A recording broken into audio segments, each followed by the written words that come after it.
The information provided by the speakers and/or presenter on Facebook and YouTube is for general informational purposes only. All information is provided in good faith. However, Constructive Talk makes no representation or warranty of any kind, express or implied, regarding the accuracy, adequacy, validity, reliability, availability, or completeness of this information.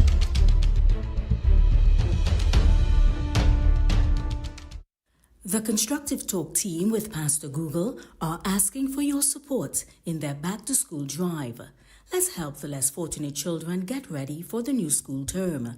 Donations of notebooks, copybooks, stationeries, and book bags would be greatly appreciated. Show your love, show your generosity by contacting 464-703 and we will organize collection of your donations. Thank you from the Constructive Talk team.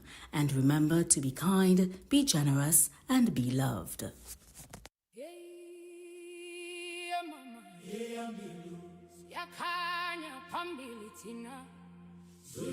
Yak and Friends proudly presents Uhuru 8. Join us on Saturday, July 25th from 4 p.m. to 8 p.m. at the City Hall Auditorium, Harris Promenade in San Fernando. This year's celebration is held in honor of Mr. Anthony Kamiziong as we continue strengthening our African ties through culture, unity, and heritage.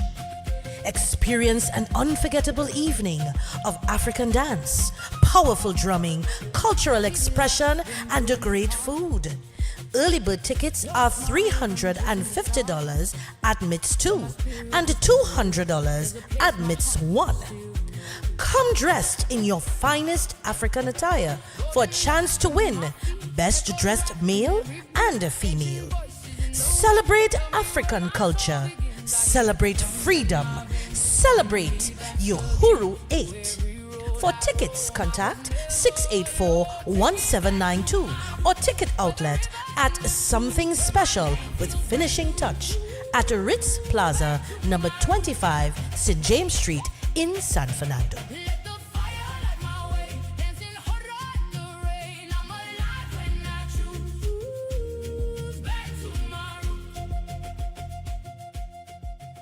30 seconds. I just want to remind Mr. President that what is happening in the Sahel is only the consequence of what was done in Libya. That intervention in Libya where you forgot. When I speak of you, I am not talking about you personally, I am talking about your position. You forgot about the existence of the African Union. Mr. President, as you like to say, we are in Mali to help Mali. If we hadn't come to the Sahel, there wouldn't be a government in Mali right now. I want to tell you that if it weren't for Africans, there wouldn't be a France today. We are connected. We are connected. We are connected. Stop saying that you came to help us. No, because terrorism doesn't only threaten Mali. You are threatened as well. Stop making us feel guilty by putting us in the position of victims. But Mom, I'm not making you feel guilty. Mr. President, I haven't finished. I'm not making you feel guilty. I'm trying to actually restore a reciprocal and respectful dialogue. Yes. We weren't there just for our own interests when we arrived in Mali in 2013. That's a fact. However, what you said about Libya, I've said it several times as president. I agree with what you said. In Libya, we did not respect the sovereignty of a people, and that was a mistake. All right, thank you for acknowledging that. And if you recognize that, you'll see that what is happening in the Sahel is only the consequence of that intervention. So you are in the Sahel to correct the mistake you made in Libya. And in trying to correct those mistakes, you are making other mistakes. Mr. President, I remind you that foreign military intervention has never solved a problem. What is Libya like today? What is Afghanistan like today? So military intervention is not going to fix things. I don't want my country to end up like Libya. Take responsibility, and above all, stop saying that you are here to help us. No, you are not here to help us. We are in this together. We have a common enemy and we are fighting it together. And finally, these recent exchanges, these last few days between you and the Malian authorities, it's just a disgrace. My name is Raimwende Elda Kwama. I am proud to be African. I am Burkinabe, and I am truly a person of great integrity.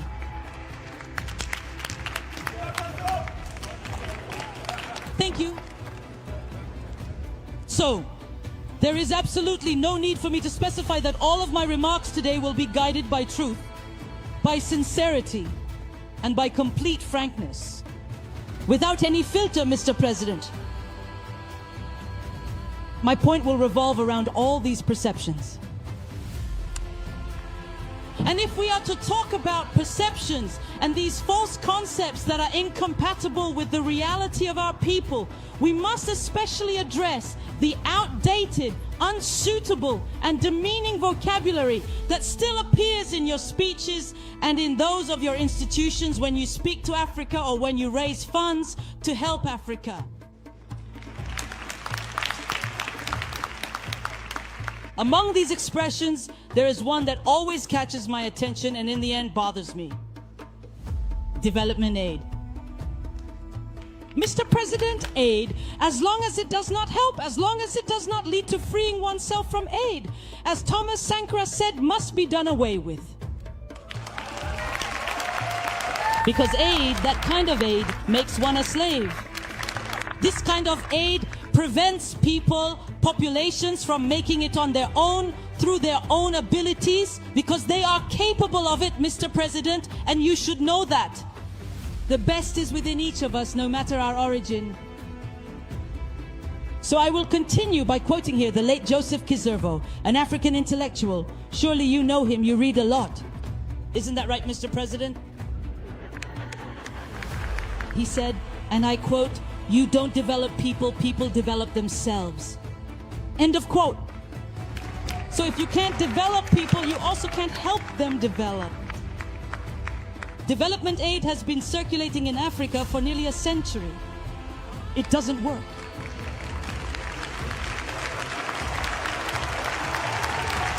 You should know that Africa will develop itself through its local potential and that of its diaspora, and certainly in interdependence with other nations on the planet, but above all, through healthy collaborations.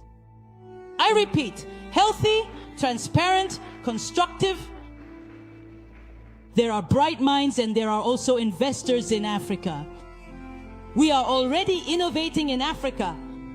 And if this relationship we envision is not co-constructive, we don't want it. So is it over? So it's over with expressions like Save Africa. Let's help develop Africa. There are so many miserable people over there. It's over, Mr. President.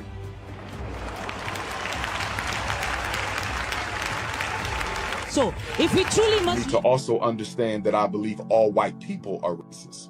And in order to understand when I say all white people are racist, I need you to make sure you understand the difference between racism and bigotry.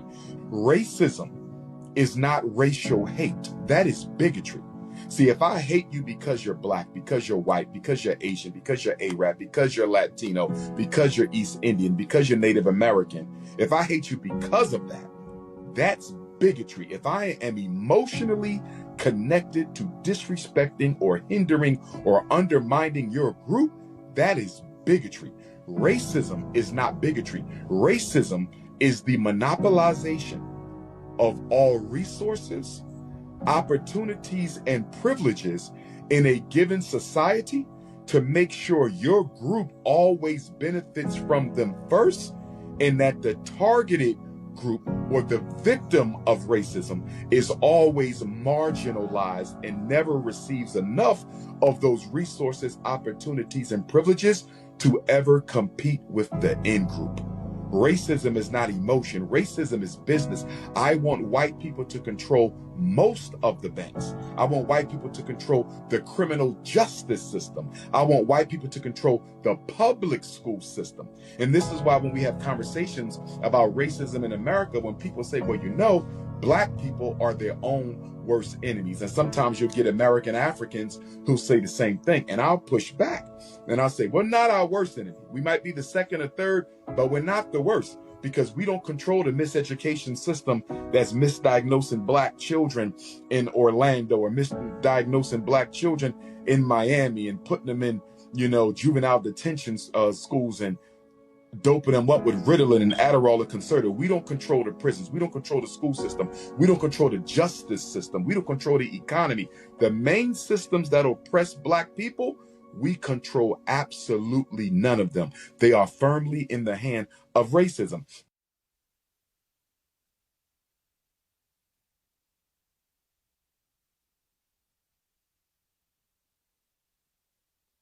Good evening, Trinidad and Tobago. And good evening to those of you locked on to Constructive Talk. All right, so it is 9:22. Let me apologize for the late start. All right. So I want to apologize for coming on late this evening. So, how are you guys doing? I hope all is well. I hope that all is well. Okay, sorry about that. I hope all is well with all of you. Just let me know where you're looking at me from when you come on to the program this evening. Let me know where you are looking at me from this evening. All right. Again, let me say good evening to those of you joining me wherever in the world you're looking at me from. All right. Let me say good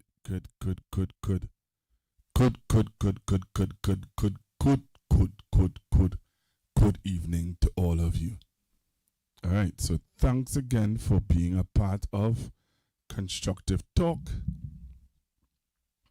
Our Constructive Talk is a program that deals with current affairs, issues, and things that are happening in Trinidad and Tobago, by extension the world. All that's happening in the world, we try to deal with it. We try to talk about it. We try to share your views on it. So I have a surprise for you guys. Well, not a surprise, not today. But I have been able to get in contact with Bishop Divertile. I don't know how many of you remember Bishop Divertile. Bishop Divertile used to be on with me. That is a gap man. They call him the gap man. And Bishop Divertile used to be on with me late in the night. Right? Late in the night. He used to be on. And we would be discussing issues about black people. We used to be discussing issues and about all different things. I remember one time we had a discussion about Jesus being a black man, and a woman called in and she said, if Jesus really black, then I am not a Christian. The woman said that she would not be a Christian anymore if Jesus is a black man. So I remember those times when we would have those discussions on 91.9 and the Gap Man program with Bishop Divertile, dealing with issues just like what we do here. So Bishop Divertile is in South Africa. Right? Bishop Divertile is in South Africa. I don't know how many of you are aware of what is happening in South Africa. And I spoke to him today. When I spoke to him, it was 10 o'clock in the night. And that was about 3 o'clock in the evening here in Trinidad.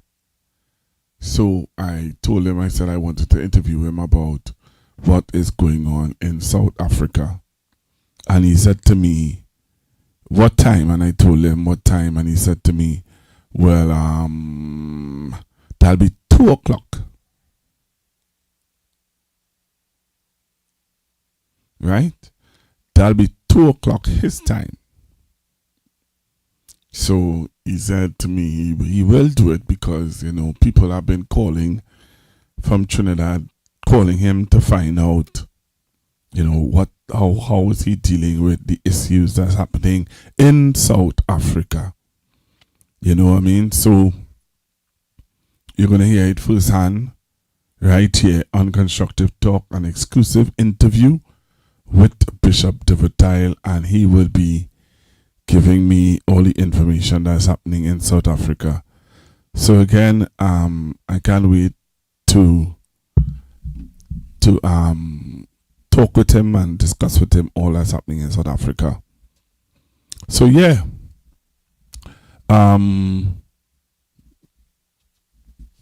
Bishop Devertile, he's going to be on with me. All right, so this evening, it's already 9:26. So let me get straight into it. This evening on the news, there were several things that jumped out at me in the news this evening. One was the situation with the British visa, where it doesn't look as though we're going to be coming off the visa restriction very soon from the UK. And those of you who know me know that I love to go to the UK. Since this visa restriction thing has come on, I haven't been able to go over. I just can't deal with the, now. So, that's one. Two, I'm seeing where a Trinidadian judge in the United States, she will have put a spoke in Donald Trump's wheel. And strange enough, the last time my brother, who lives in Buffalo, told me that he went to school with that young lady at St. Francois College in Brooklyn. So that young lady is a Trinidadian. She got a scholarship to go to Brooklyn and study.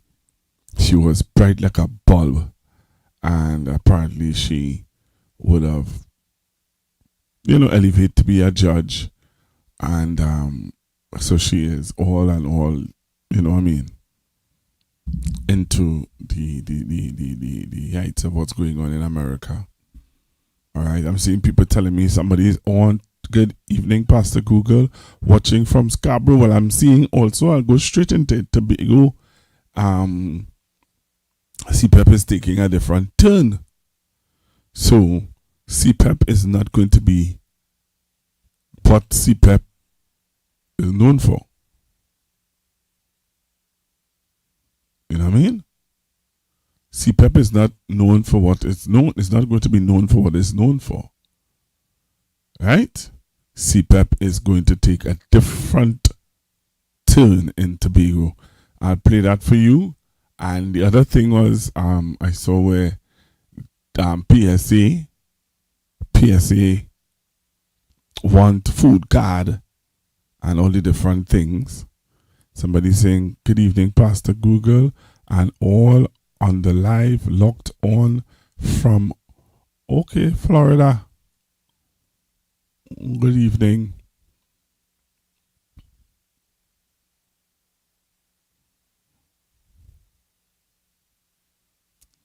All right, so I want to play for you the first story that I would have that I said I wanted to hear your views on. Well, not really hear your views on so much, but take a listen to this. This is the story with the young lady who's a Trinidadian who put some spoke in Donald Trump's wheel. Well, a U.S. federal judge born in Trinidad and Tobago is under fire tonight after blocking the Trump administration from creating a centralized voter database. District Judge Sparkle Suknanan ruled that officials have haphazardly combined and repurposed private information, including unreliable citizenship data, in violation of federal law. She said the plan trampled on privacy rights and threatened the right to vote. The ruling sided with the League of Women Voters, who argued the database could lead to unlawful voter purges. Advocacy group Democracy Forward called it a critical win for voting rights, but the decision drew sharp criticism. DHS General Counsel James Percival posted that the ruling prevents the department from addressing alien voting. And Congresswoman Nancy Mace of South Carolina went further, saying, quote, "No one born in another country should be serving in our government, judges included," end quote. A U.S. federal judge born in Trinidad and Tobago is under fire tonight after blocking the Trump administration from creating a centralized voter database. District Judge Sparkle Suknanan ruled that officials have haphazardly combined and repurposed private information, including unreliable citizenship data, in violation of federal law. She said the plan trampled on privacy rights and threatened the right to vote. The ruling sided with the League of Women Voters, who argued the database could lead to unlawful voter purges. Advocacy group Democracy Forward called it a critical win for voting rights, but the decision drew sharp criticism. DHS General Counsel James Percival posted that the ruling prevents the department from addressing alien voting. And Congresswoman Nancy Mace of South Carolina went further, saying, quote, "No one born in another country should be serving in our government, judges included," end quote.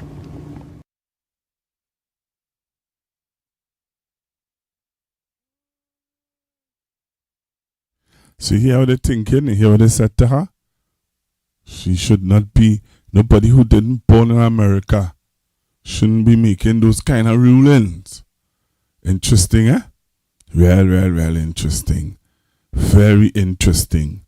So I hope that you all took that in. I just had to play that one because I wanted you all to be aware that, hey, there are issues, and people are looking at because she is not American. She is not American. She should not be making that kind of judgment, and she shouldn't be a judge. She shouldn't be in politics and stuff like that once you are not a born American. Interesting. Really interesting. So I had to play that because I said, you know what? We need to be abreast on how they think in America about us. All right. The other thing I wanted to talk about was this. Take a listen to this, Trinidad and Tobago. Take a listen to this. Public Services Association has submitted a counter-proposal to the state on the payment of outstanding back pay, suggesting that part of the non-cash component be provided through food cards, fuel assistance, and other so far unnamed benefits. CNC3 News understands that this forms part of the union's response to the Chief Personnel Officer's final offer, which proposed a 40% cash payment and 60% in non-cash benefits. The PSA is reportedly seeking the reverse arrangement, which is 60% cash and 40% in what it described as deferred cash. Chief Personnel Officer Commander Dr. Daryl Dindial declined to discuss the details of the ongoing negotiations, but CNC3 News was informed by a reliable source that the union's proposal includes food cards and fuel vouchers. The move could raise questions about whether such benefits can truly be considered non-cash compensation, given that those card-based programs require funds to be loaded in advance. Both the PSA and the CPO are expected to meet again soon as they seek a resolution to the $3.8 billion in arrears the state committed to when it agreed to give the union a 10% wage increase.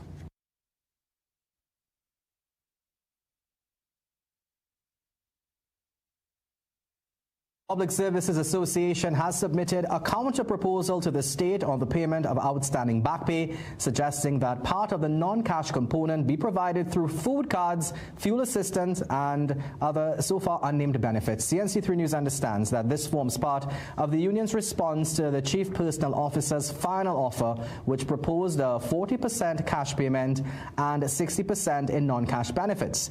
The PSA is reportedly seeking the reverse arrangement, which is 60% cash and 40% in what it described as deferred cash. Chief Personnel Officer Commander Dr. Daryl Dindial declined to discuss the details of the ongoing negotiations, but CNC3 News was informed by a reliable source that the union's proposal includes food cards and fuel vouchers. The move could raise questions about whether such benefits can truly be considered non-cash compensation, given that those card-based programs require funds to be loaded in advance. Both the PSA and the CPO are expected to meet again soon as they seek a resolution to the $3.8 billion in arrears the state committed to when it agreed to give the union a 10% wage increase.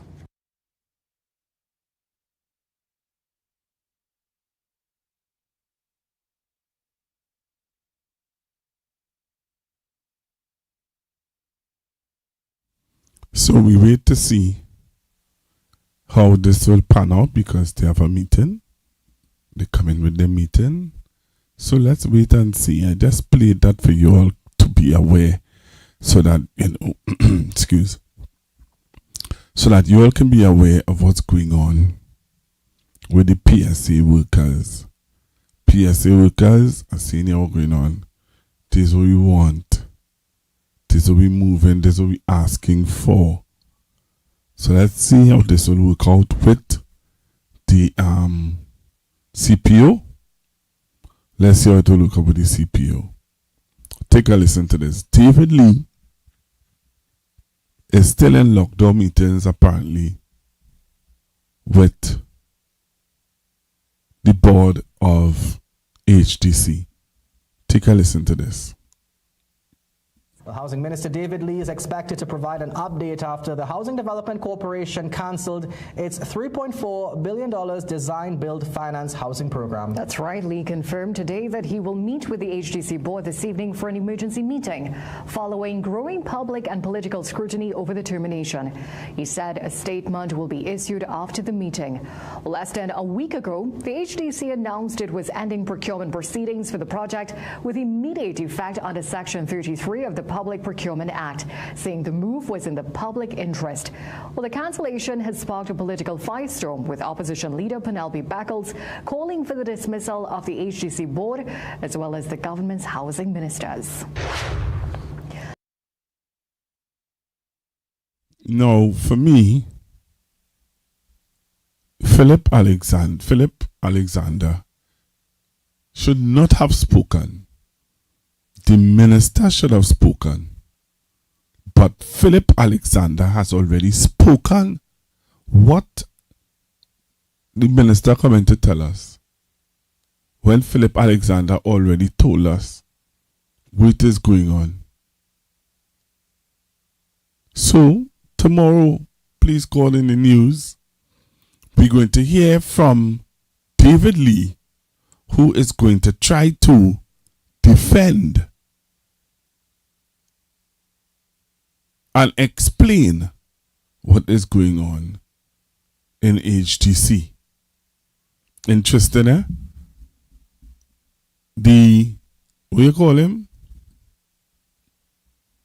The junior minister don't talk. And the real minister coming to talk after. Will you tell me that making sense? The junior minister, don't talk. Say all we had to say. Now, David Lee having a meeting with the mayor, with the board, sorry. David Lee gonna have a meeting with the board. For the board to tell David Lee what they don't tell the junior minister. That making any sense? That making any sense? The junior minister already made a statement to the media. The junior minister already made a statement to the media. What David Lee going to tell us that will change the view of the population where the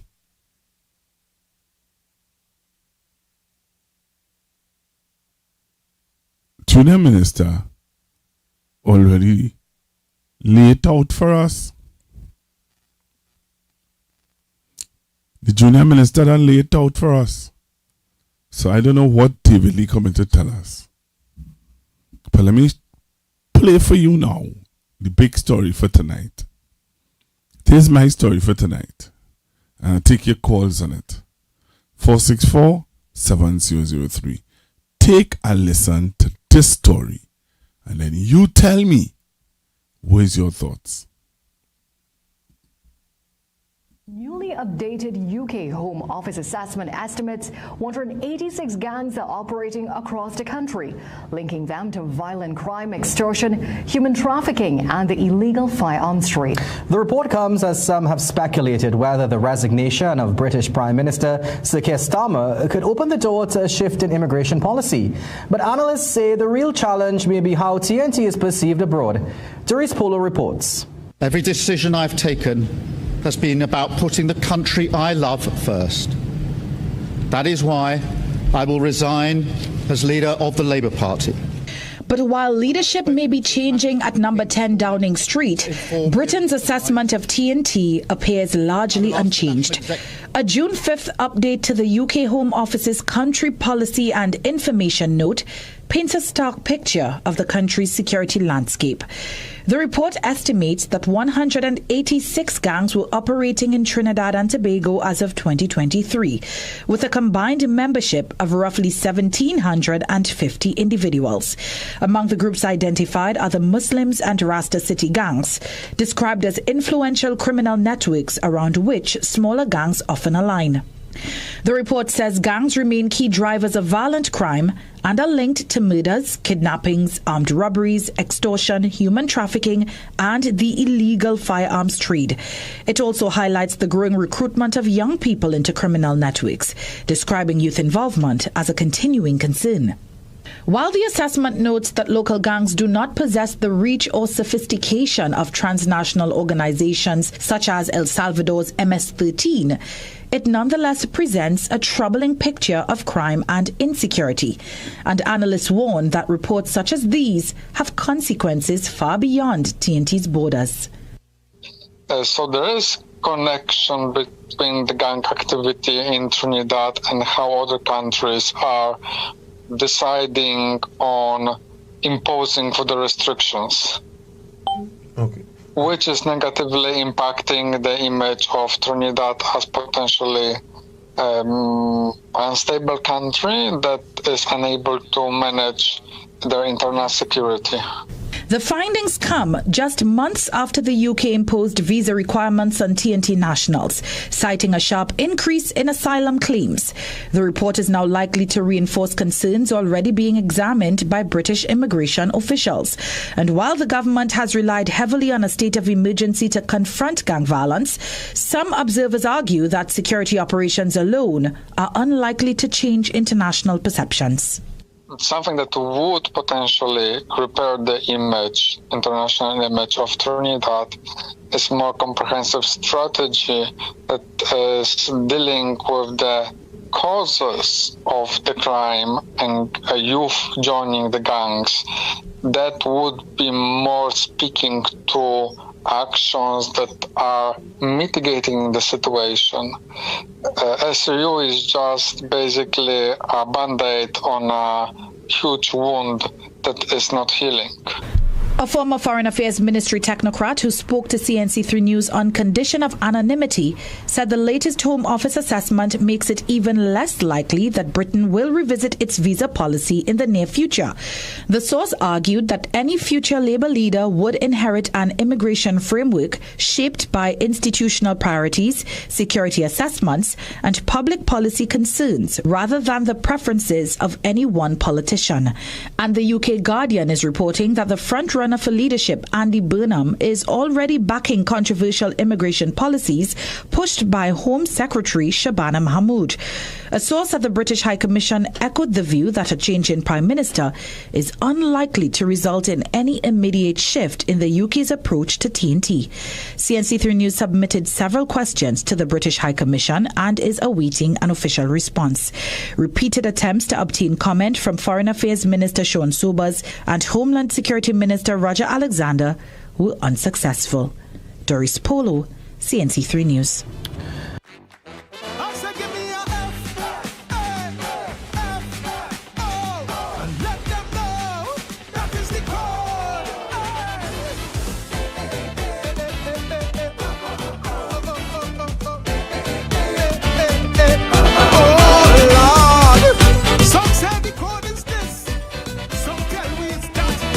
But I got here the facts. We experiencing a global phenomenon. serious issues mankind choose to fool around. Then they go find out facing real consequences. That when you play totish games, you win foolish prizes. The mighty US of A, look how them in disarray, because they forget the first dose of madness. So with the short-term memory, they welcome back Donald T to give that fascist a second term in office. But after they take the bait and they realize where's the fate, enough of them want to change the vote, but it is too late. You see the FA, FO, you see the FA, now they go FO. Plenty immigrants made their choice. Uncle Donald they supporting, but he put their support on ice and themselves he start deporting. FA, FO, I said the FA, now they go FO. But now Donald breaks in because it now so keen. He naming the Epstein files, so they now studying like they're voting a presidential pedophile. FA, FO, I said the FA.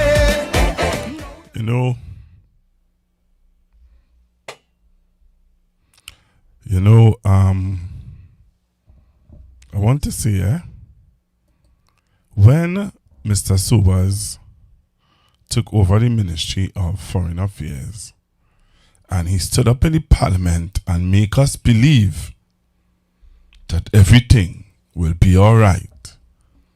We will get off the list. We get off the visa restriction from the UK. I say, what?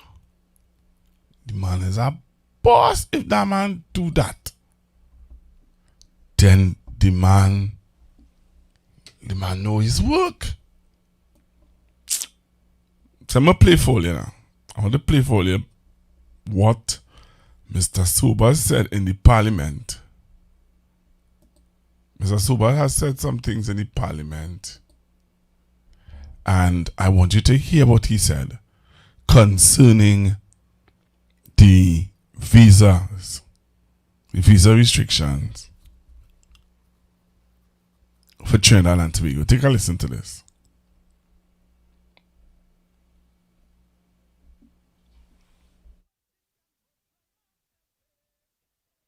Working to have the United Kingdom's visa requirement for Trinidad and Tobago nationals overturned. Speaking in the lower house on Friday, Minister Sobers noted that the current administration did not stick when it came to dealing with that issue. He said the former administration did not do any follow-up on the matter. As soon as we got into administration on May the 7th, a mere couple days after winning the election, myself, the Minister of Homeland Security, and the Minister of Defense had a meeting with the High Commissioner, and we got to work immediately.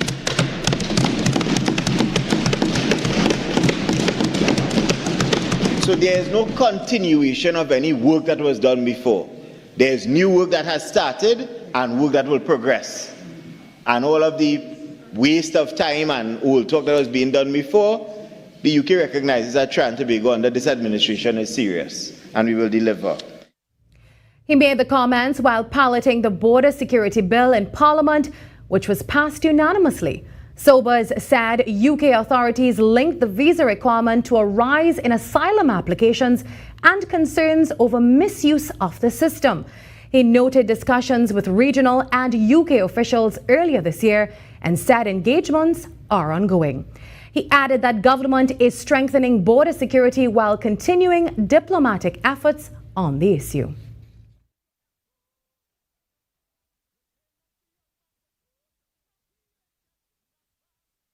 So,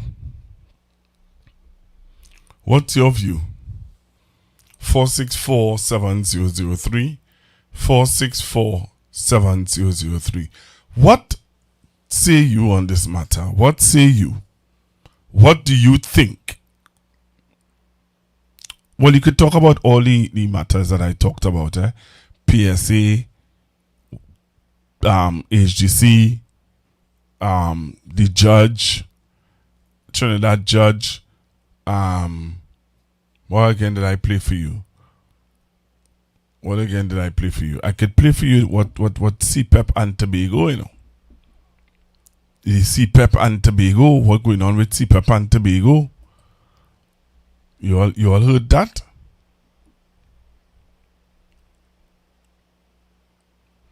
Right?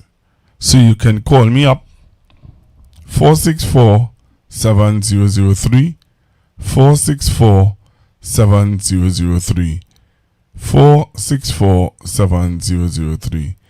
I can take your calls now. 464-7003. I'll take your calls and hear your views on the issues that I would have pointed out to you guys. Alright, 464-7003. So apparently Tobago is piloting a new program with the CPEP workers. Tobago is piloting a new program with CPEP workers. If you didn't hear the news tonight, I can play it for you and you could tell me what are your thoughts. Tobago, what are your thoughts? Stakeholders in Tobago say shifting CPAP workers from roadside maintenance to mega farms will require more than just new assignments. It will demand a change in mindset. Some warn of resistance, while others stress the need for training and passion. Stefan Nicholas reports. Stakeholders are anticipating a difficult transition for CPAP workers in Tobago as the program shifts its focus from roadside maintenance. During Monday's budget presentation, Finance Secretary Petalyn Roberts announced CPAP will now fall under the Division of Food Security, with its budget remaining around $44 million.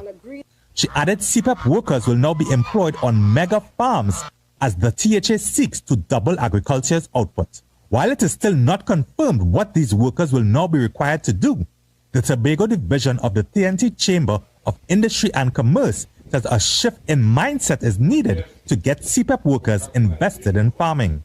However, Chamber head Curtis Williams is anticipating some pushback with the restructuring of the program. Re-engineering the CPEP mentality or the minds of the CPEP folks into farming is a difficult task. As you mentioned, they normally do 2-3 hours on mornings, if so much, and then to get them there now going and treating with agriculture on a massive way, in a mega way, is not an easy task. And I know they will have some pushback on that. Definitely will have some pushback on it. So it meant maybe they're just going to do 2 hours on these farms. Goldsboro farmer Roland Murray, one of the officials in the URP Agriculture Unit, says having a passion for farming is critical to reaping a harvest. However, he says fostering that passion among URP workers remains a challenge. This morning I had a meeting with my workers, and the meeting I had this morning was about this same question I asked, to get them interested in it. Because what I observe, people just come in just to work for their money. So most people want to just kill the time, the 2 hours to go home back and go on and do what they had to do or whatever. So you had to kind of instill it in them and get them to really understand. Murray believes with proper training and the right work ethic, the agriculture programs in URP and CPEP can be successful.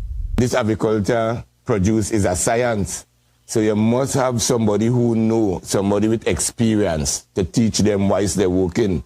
It's not just coming and give them some tools and, they go and do a thing. It's not concrete you're mixing or bush you're cutting down also. Murray is urging CPEP workers to take agriculture seriously as it can be the key to their financial freedom.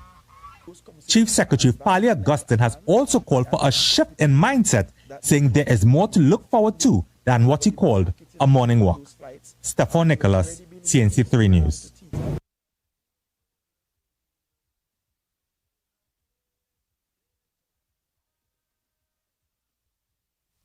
So what I want to know really is that there's no more CPEP in Tobago? That's what I want to know. I want to know if there will be no more CPEP in Tobago. That's my question. So they're moving CPEP from what we know it to be in Trinidad, and what they're doing is they're going to make it now a different program in Tobago. Let's take some calls.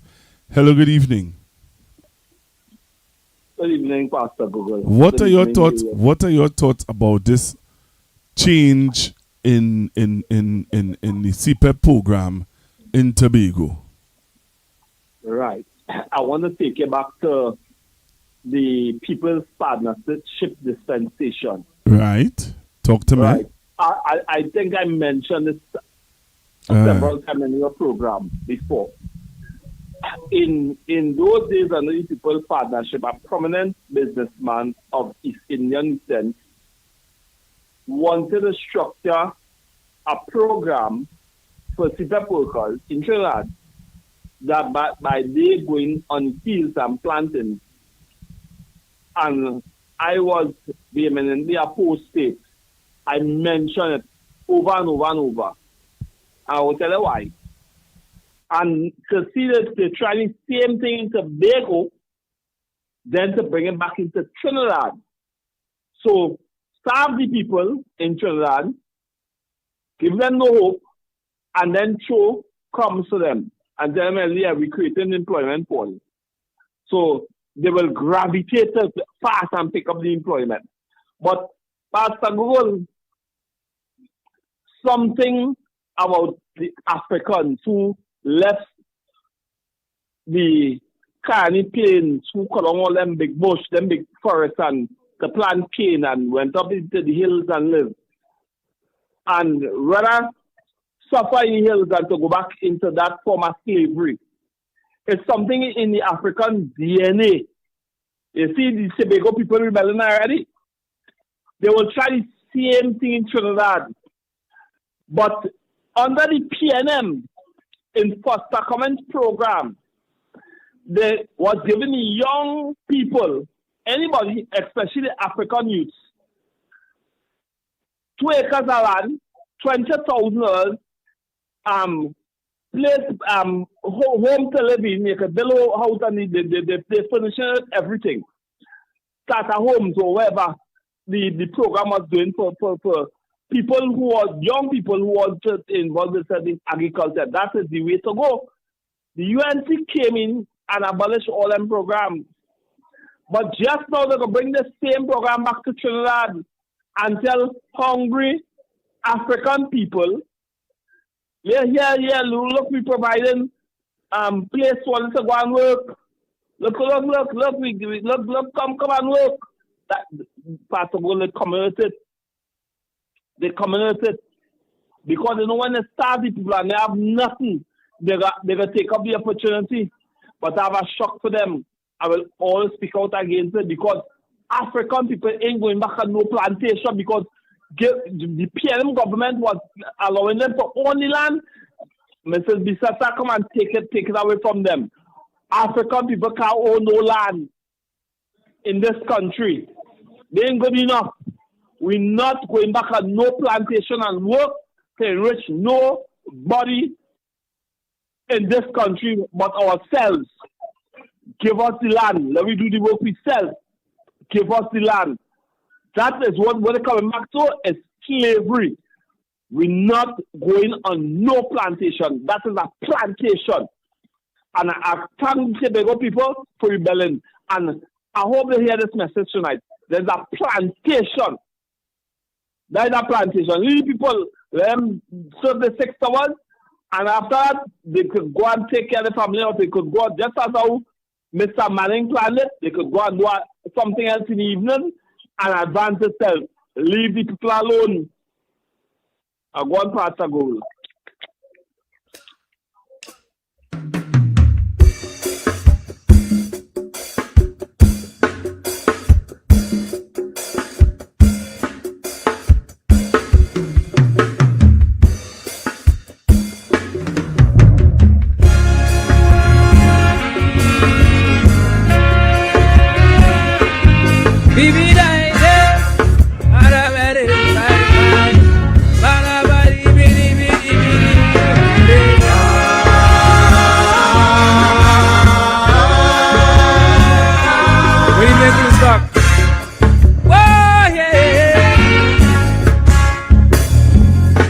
I started to run when I scope out never buy a gun. Wole, cause that is what they promise we. A lot's going on in the sun. So I come here to bring wisdom, so we don't burn down. We lovely society. See, a new government has the assignment to put we country into alignment. But every time they read us with their ego, it's the vulnerable who feeling that below.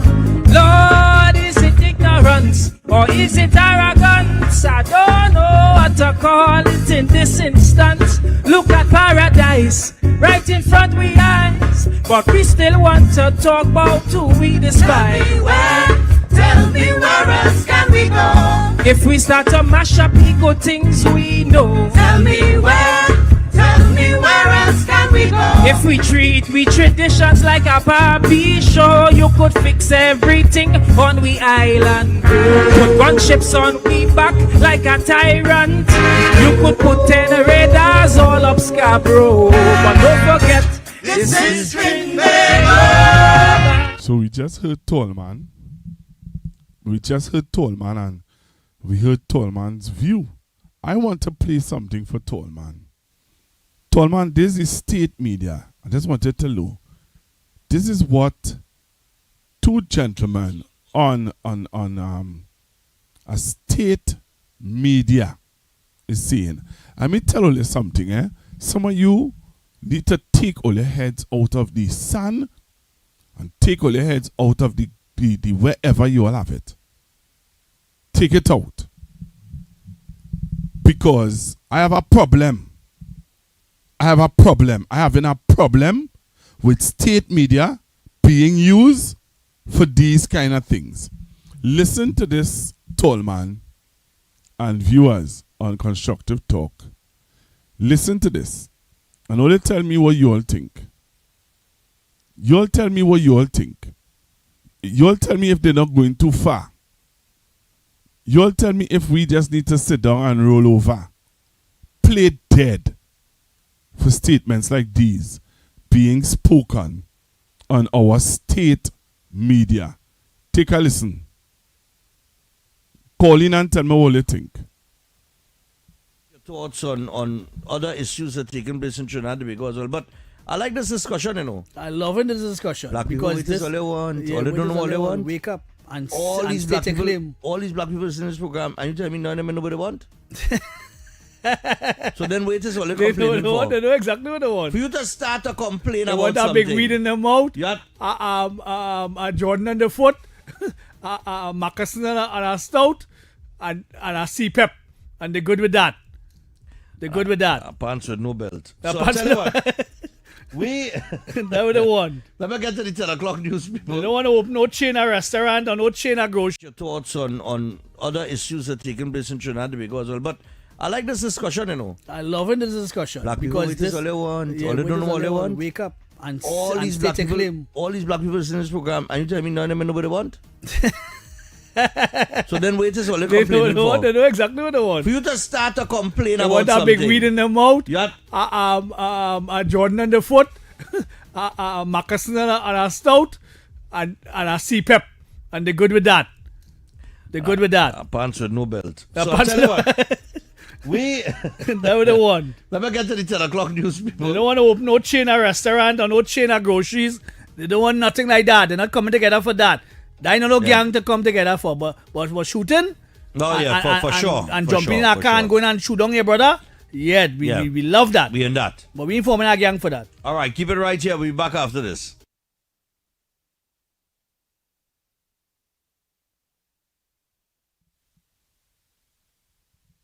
What is all your thoughts about that? That is on state media, you know. That is not private media, you know. That is state media. State. Owned by you, Trinidad and Tobago. I see somebody in the live saying, but all of them black. That make it right? That make it right because them black. You see them as black. That make it right? if I had said that on Iowa George station, people would have been calling for me to resign. People would have been calling for me to come off that radio station. If I had said that on Iowa George station. These two men are on state-owned media that is paid for by the citizens of Trinidad and Tobago, and you telling me that they're black? So does that give them the right to say what they're saying? I'm asking. What are your thoughts about this?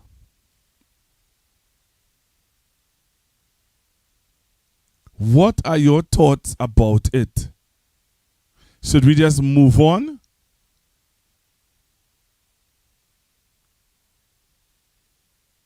Eh? Should we just move on? Should we just forget about it? Move on?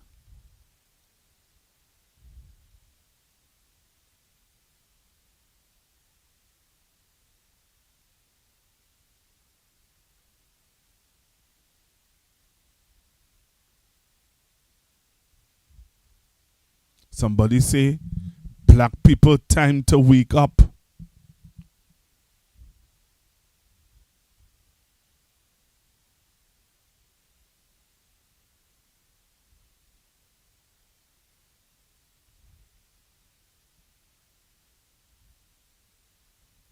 What is all your thoughts about it? Call in now. Tell me. 464-7003. 464-7003. What is your thoughts about what you just heard? You just hear a man on a state media. A state media saying about black people. We serious? Listen to him again, and call me 464-7003. 464-7003. 464-7003. You might take this call. Hello, good evening. Good afternoon, Pastor Google. Hi, good evening, sir. Yes, Mr. P in the house. Yeah, man. That guy who's sitting on there who's saying what it is we want, is that a guy of East Indian descent? Yes. The gentleman. Yes, he is. Yes, he is. Yes, he is. But there are people who believe that he black. No. And this is what we are saying. These are we are living in a multi-ethnic society, Pastor Google. And I am telling you, we are living in a multi-ethnic society where racial tensions are very high. And here you have an East Indian.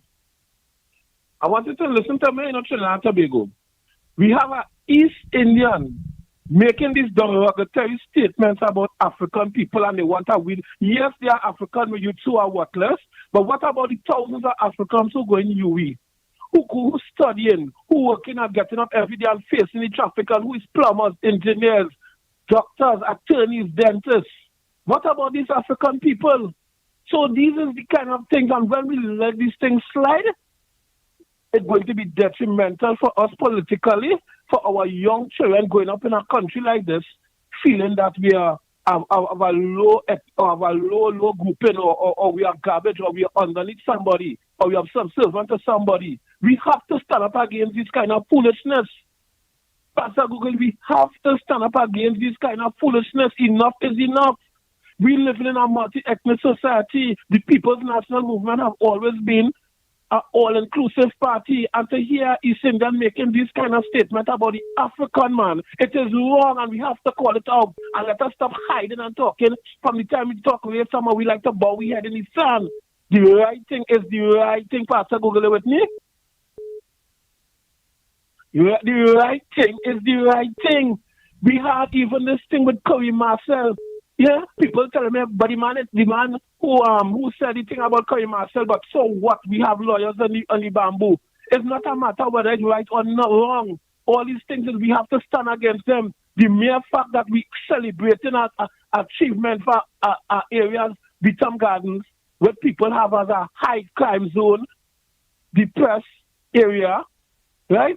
And you have someone making somebody of themselves a great success story. That was not the timing to bring them kind of talk, right? That was time to motivate and to use that as motivation for other young men in the ghettos to uplift themselves and say, come, we could do it too. But you come with this racial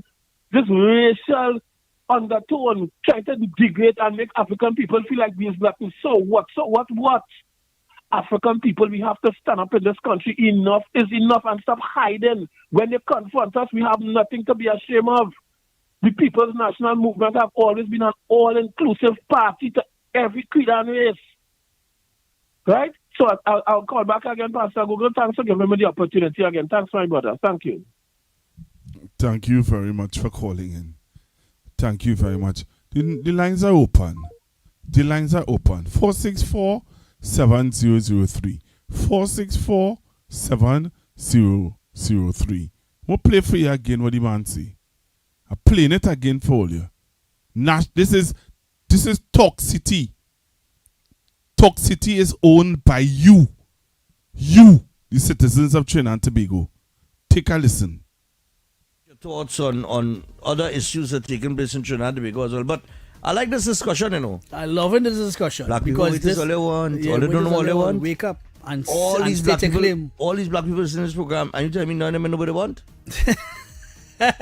So then wait is all they complaining for. They know exactly what they want. For you to start to complain they about want that something. big weed in their mouth. Yeah. Jordan underfoot. Moccasin and a stout. And a CPEP. And they're good with that. They're good with that. Pants with no belt. So I'll tell you what. That was the one. Let me get to the 10 o'clock news, people. They don't want to open no chain of restaurant or no chain of groceries. They don't want nothing like that. They're not coming together for that. They ain't no gang to come together for. But shooting? Oh, yeah, for sure. And for jumping sure, in a car and going and shoot down your brother? Yeah, we love that. We in that. But we ain't forming a gang for that. All right, keep it right here. We'll be back after this.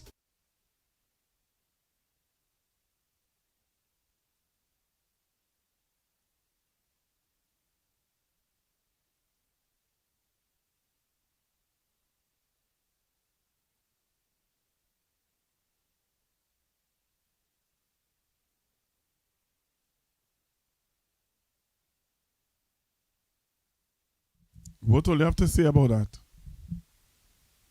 What will you have to say about that? What is your view on that? 464-7003. You hear what the man say? On national radio. Radio station that you paying his you the black people in Trinidad and Tobago, you paying his salary. And he telling you. You know what he tell you? He said to you, tall man, that all they do with that. All they do with that. Talk to me, tall man. Well, Pastor Google, Mr. X was on 104 with Robert Amaro. I know him personally. I don't listen to the program, so I don't know the next guy. Both of them is East Indians. You know? Usually when we say black, we refer to people as we talk about Africans because, well, that is different discussion. But I think it is very racist. It is very racist to be referring to people who, when the race started, they started the race 400 years behind, and everybody else get a head start. Every other race besides the African race get a head start in this world. It was designed like that. It was designed like that. So I would never find myself staying down on a radio station and ridiculing people with weed in the mouth and no belt and And that is a race. That is a racist statement. I'm saying that is a racist statement, right? Because I have tried, Pastor Google, to go to I wouldn't call the bank's name, to go to banks to get loan to do certain businesses, and and we know the culture in this country. Somebody could come from Sierra as a vagrant or China as a vagrant and land in Trinidad and get a loan to business because of how they look and where they come from. But they wouldn't get the same opportunity for somebody from Lavantil.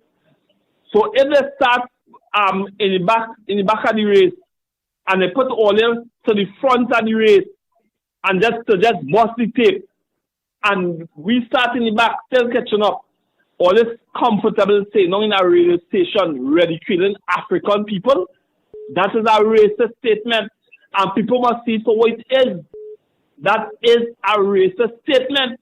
And let me tell you something, that's why Pastor Gola always tell my people, love all yourself, love all your own, love all yourself, love all your look, love all your brothers, stop killing each other.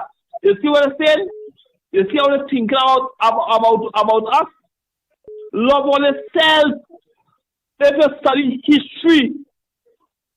study history, everybody come from African people. We are the kings of the Moors. Study your history. That's why Pastor Gola can't be no Christian. I believe in Pan-Africanism. Study your history. We proud people. And I don't care what somebody have, how much money they have in the bank. They could never be better than me. I will never, I don't care, I do business. I don't care much what kind of car they drive or what they think. That's just a false sense of security. We proud people, the Bible is a black book. They whitewash it, but it is a black book. Study history. We God people, the real Jews, them can't come around me. All right. That's a racist statement after Google. It's racist to the core. Thank you. So here what I want to know. Right, Trinidad and Tobago?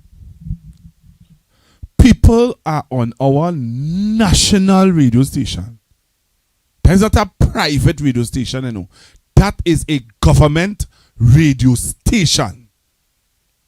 And on a government radio station, a man is saying what he said there. On a government radio station. I want all to listen to me, you know. That is a government radio station. And on a government radio station, a man saying this. Your thoughts on other issues that are taking place in Trinidad and Tobago as well. But I like this discussion, you know. I love this discussion. Black people, it is all they want. All they don't know what they want. Wake up and all these black people in this program, and you tell me none of them know what they want? So then wait is all they're complaining for. They know exactly what they want. For you to start to complain they about want that something. big weed in them. Your thoughts on other issues that are taking place in Trinidad and Tobago as well. But I like this discussion, you know. I love this discussion. Black people, it is all they want. All they don't know what they want. Wake up and all these black people in this program, and you tell me none of them know what they want? So then wait is all they're complaining for. They know exactly what they want. For you to start to complain they about want that something. big weed in their mouth. Yeah. A Jordan underfoot. A moccasin and a stout. And a CPEP. And they're good with that. Pants with no belt. So I tell you what. That what they want. Let me get to the 10 o'clock news, people. They don't want to open no chain of restaurant or no chain of groceries. They don't want nothing like that. They're not coming together for that. They ain't no gang to come together for. But for shooting. Oh, yeah, for sure. And jumping in a car and going and shoot down your brother. Yeah, we love that. We in that. But we ain't forming a gang for that. All right, keep it right here. We'll be back after this. That is your tax paying dollars. That is your tax paying dollars. Tax paying dollars. Your tax paying dollars paying for that. Hello, good evening. caller. Hello, good evening, caller. Hello. Caller. Hello. Okay. Caller, call me back. I don't know what happened there. Call me back. Call me back, caller. But that is where taxpaying dollars going.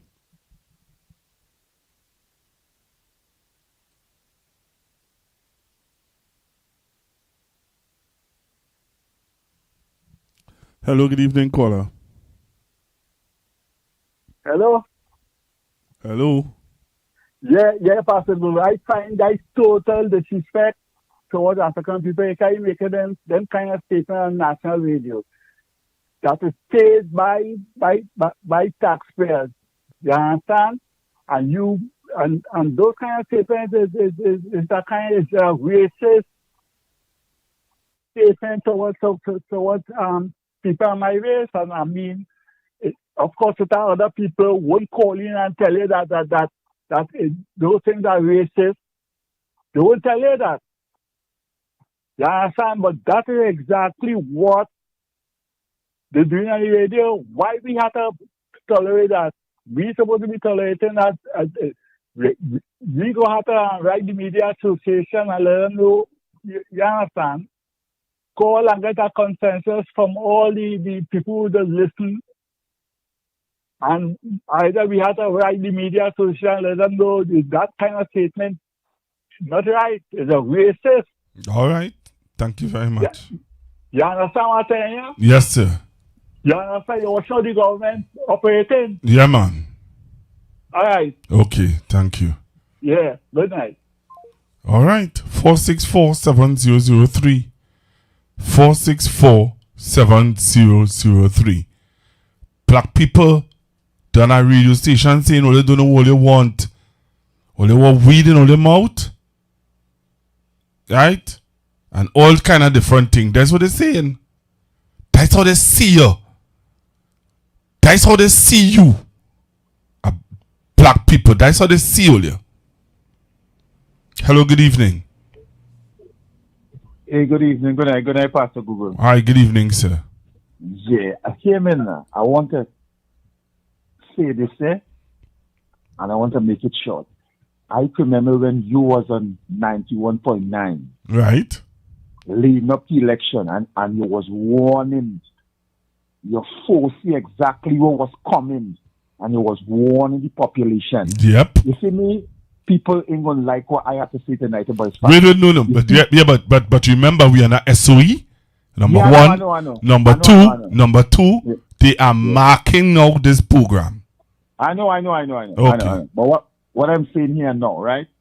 Everything what the government doing, they was given a mandate to do that because the population was warned. There was warned. That's why I say we never learned nothing from 2010 to 2015. We never learned nothing. Wow. I see you was preaching your whole life out here.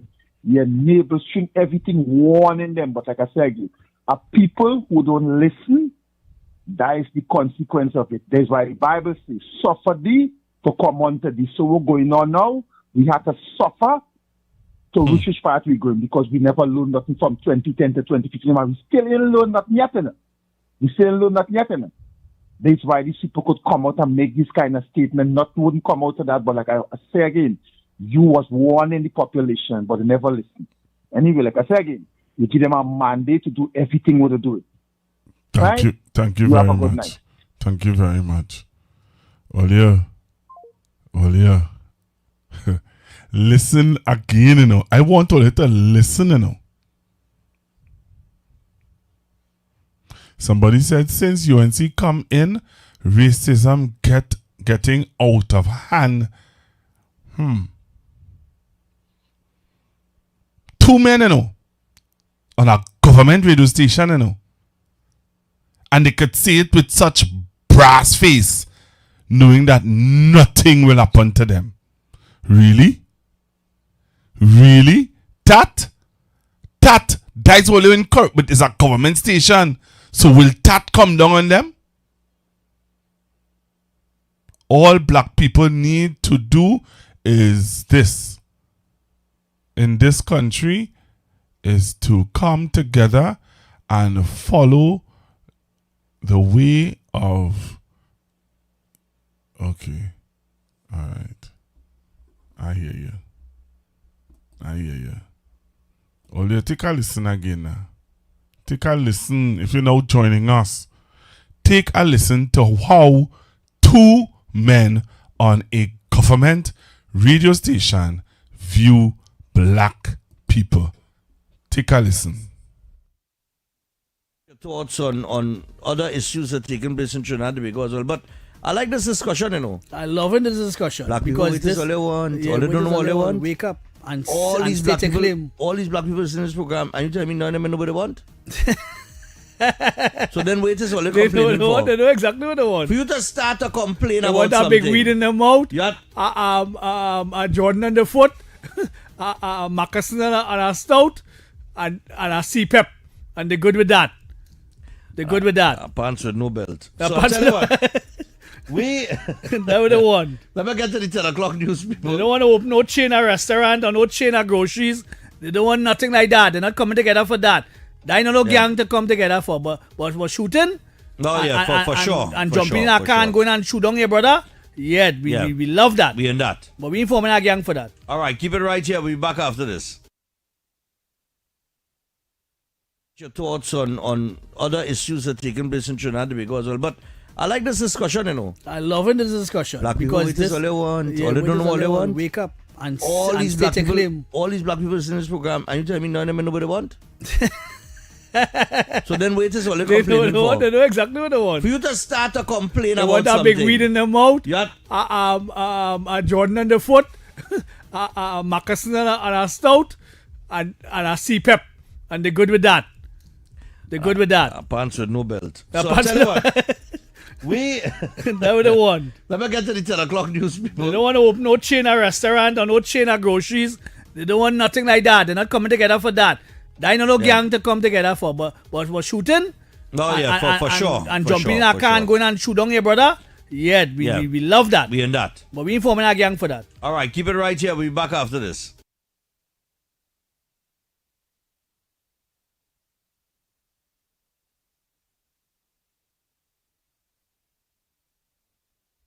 Where's all your thoughts?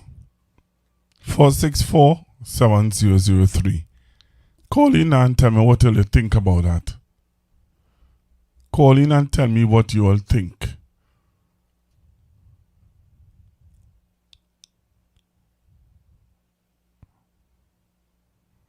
Right? Call in and tell me what you all think. Are you comfortable with that? As taxpayers? In Trinidad and Tobago, are you comfortable with that?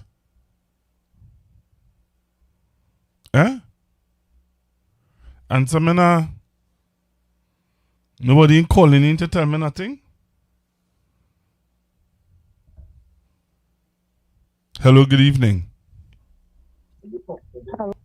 Hi, good evening. Good night, Pastor Google. I was listening to the program there, right? Right. Talk to me. My thoughts, right, is that right about now, these people, I'm not going to say these people and be more specific, but this radio host I was speaking there, all these black people who listening to the program didn't stop listening one time, them supporting the cause because some of them don't really understand. But I was seeing a little snippet of the past that the Prime Minister said when she went to pursue her education in England, she bumped into a white lady and tried to assist her. And she told her, don't touch her, because once you're not white, you're black. And the Prime Minister said that with she own mouth. So I can see how them seeing themselves as better than, because it's chain a restaurant. How much East Indian people involved in crime and the drug trade? I have no time to study them and the racism thing. It have plenty serious thing going on in the country for we to be distracted by them talking this foolishness. Right now, we have a high unemployment rate and people not really studying that. They're studying to correct about many things. We need to get work so people can get money to take care of their family. and be less enticed by the criminal lifestyle. I hear you, brother. Right? So that might be safe for tonight. Respect. Same to you, man. Thank you. You all saw this? This is what the man had gotten locked up for. Well, sorry. I take that back. This is what the man was told to take off his t-shirt. This is what was written on the t-shirt. The gentleman who was told to take off his t-shirt, this is what was written on his t-shirt.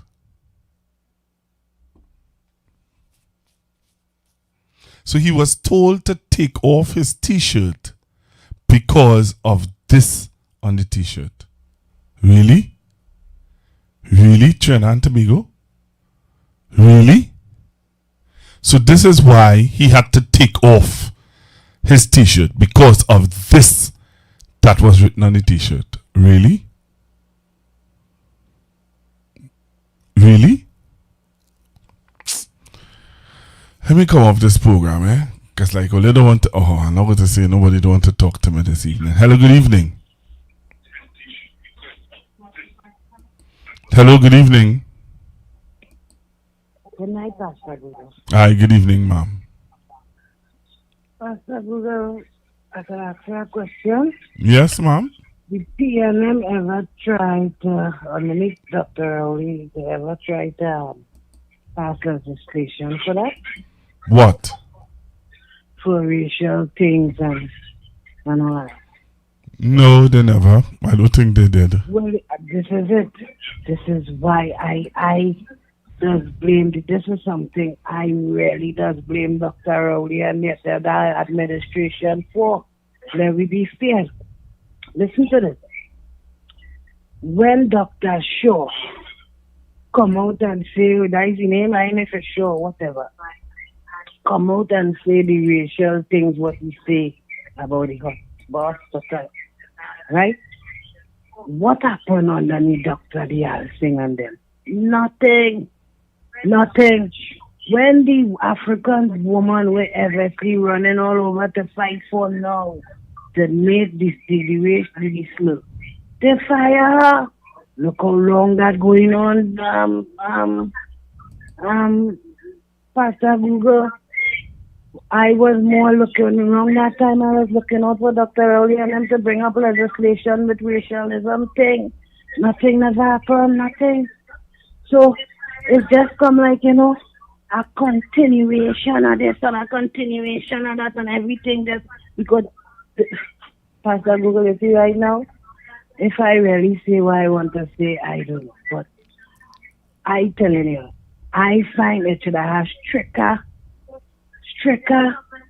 penalties underneath that with Dr. Rial Singh, and nothing never come out of that. So when you leave when it starts with smoke, and you leave it to expand and expand and expand, what you expect? Pastor Google, let me be real. We have to be real too in the judgment. Just think, they'll fire her. I used to pass and see the woman selling on a little table in St. Maracas and Joseph. You understand? And he still operating the business as normal. So think about it. So sometimes now it makes me ask myself, is the PNM really an African party like how them just say it is? I don't know. But that don't say I'm not a PNM. But I have to ask myself these questions because these things happen to and everything was just normal. Have a good night. All right, thank you very much. Continue to take your calls on 464-7003. 464-7003. What is your thoughts? Taking your thoughts. 464-7003. 464-7003. Hello, good evening. Hello, good evening. Hello. Hi, Pastor Google. Good night. How are you? I'm good, and how are you? I am all right. Long time no see, long time no talk. Right here, listening every night. Pastor Google, I think you misunderstand the statement, the comment with they are black too, because maybe because I am in the US a lot, I see it differently because these people tend to look at African people and keep referring to us as black people. And in reality, they are also considered black people. So I'm not agreeing with what they're saying. I'm totally against it. I would love to have their names, and I want to ask you also, if these people are on state radio, as you are saying, what as a citizen of Trinidad could do to have them removed? Okay, so what you can do, you can write to the station, write to the management of the station, number one. Number two, you send it to TAT on the website. TAT have a website where you can lodge your complaints, and you can also just make it known that you're not happy with statements being made. I think that is the better way, because that whole station, the reason why, like you said before, they could say these things and think they could get away is because it's controlled from top to bottom under the same people. So they're not going to go after their own. But my point is this radio station you were on just before the election? Yep, that's the radio station. And I remember how you had to censor the conversations. You didn't have a program by yourself. They had a lady there, like a chaperone. Thank you. To make sure you always say the right thing. And the show that gone to the dogs to me because you weren't able to speak like what you were saying when you was over 90, whatever Iowa station. Because they had to sit there when you were there and Sharon were there like they were babies. And make sure all they kept the conversation in one direction and couldn't talk government and couldn't talk politics like all you wanted to. And then you telling me this is the same radio station? Yes, same radio station.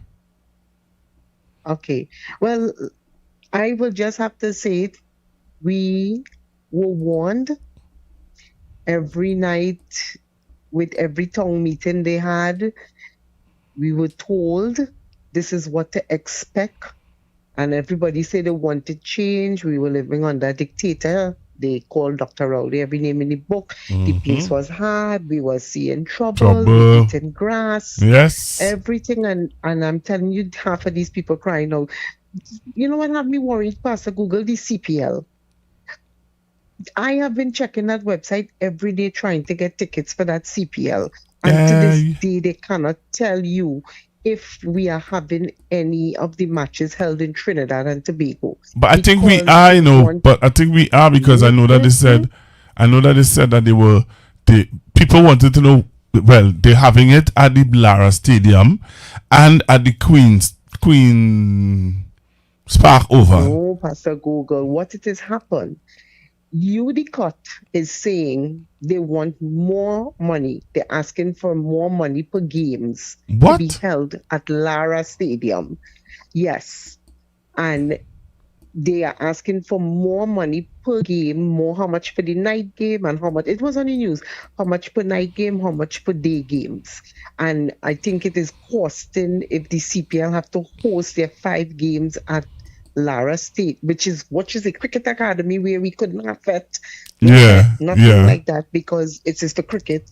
They said they're not, UDCOT said they're not backing down, when we know UDCOT is the government. They're not backing down, and this is what they want. It is coming up to almost $3 million to host 5 games at the stadium. What you saying? But then they're saying if anything should be, I'll see if I have the clip, I'll send it to you.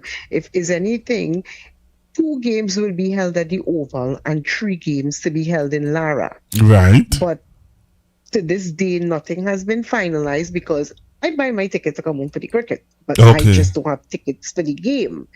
And every day I've been checking the website, and there is absolutely no games, no tickets posted yet for games in Trinidad and Tobago. And even the women's part of the CPL, which I don't know if you follow the cricket like that, usually they would have women games during the day, and in the night we have Yeah. All the female CPL games are now being held in every other island besides Trinidad and Tobago. Wow. So this to me is not a good sign.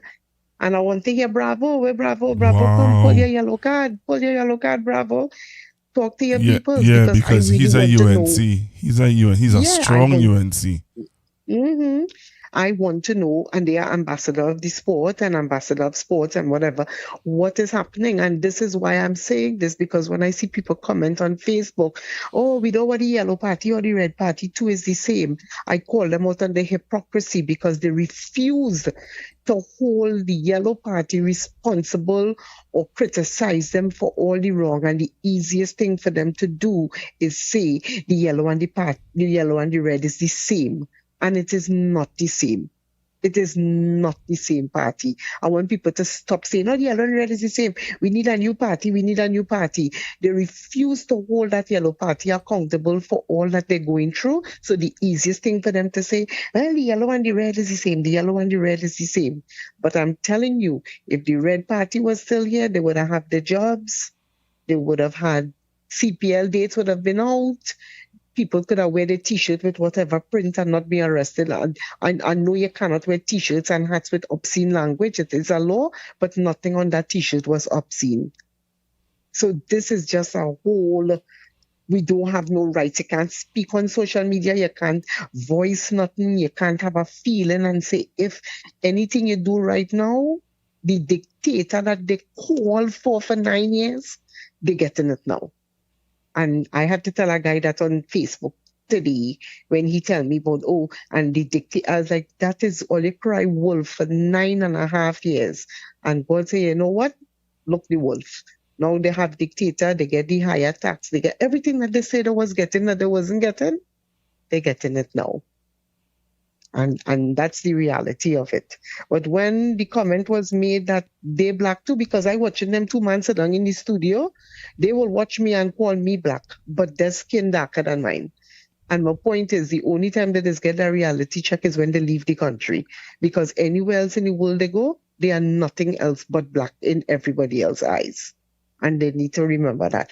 But I think you need to post the information that that your followers and listeners could write into that, because that is ridiculous. Yeah, it is. It is. It Yes. is very, very ridiculous. And for me, from working on radio stations and stuff like that, I know that there are certain things you cannot say. But Pastor Google, we all know this. I am telling you, I remember you and Sharon being on that radio station and had a babysitter every time when they came on. That I didn't even listen to it because it was a kind of watered down. It was kind of boring because you couldn't discuss like you were discussing on the previous radio station.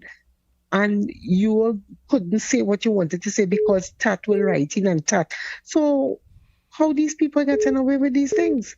Okay, maybe that's how they think about it. That's how they feel and think about us. It's very, very insulting to sit down and describe. I know a lot of African people, me being one, my family members, that are well off and doing well, went to college, who have good jobs.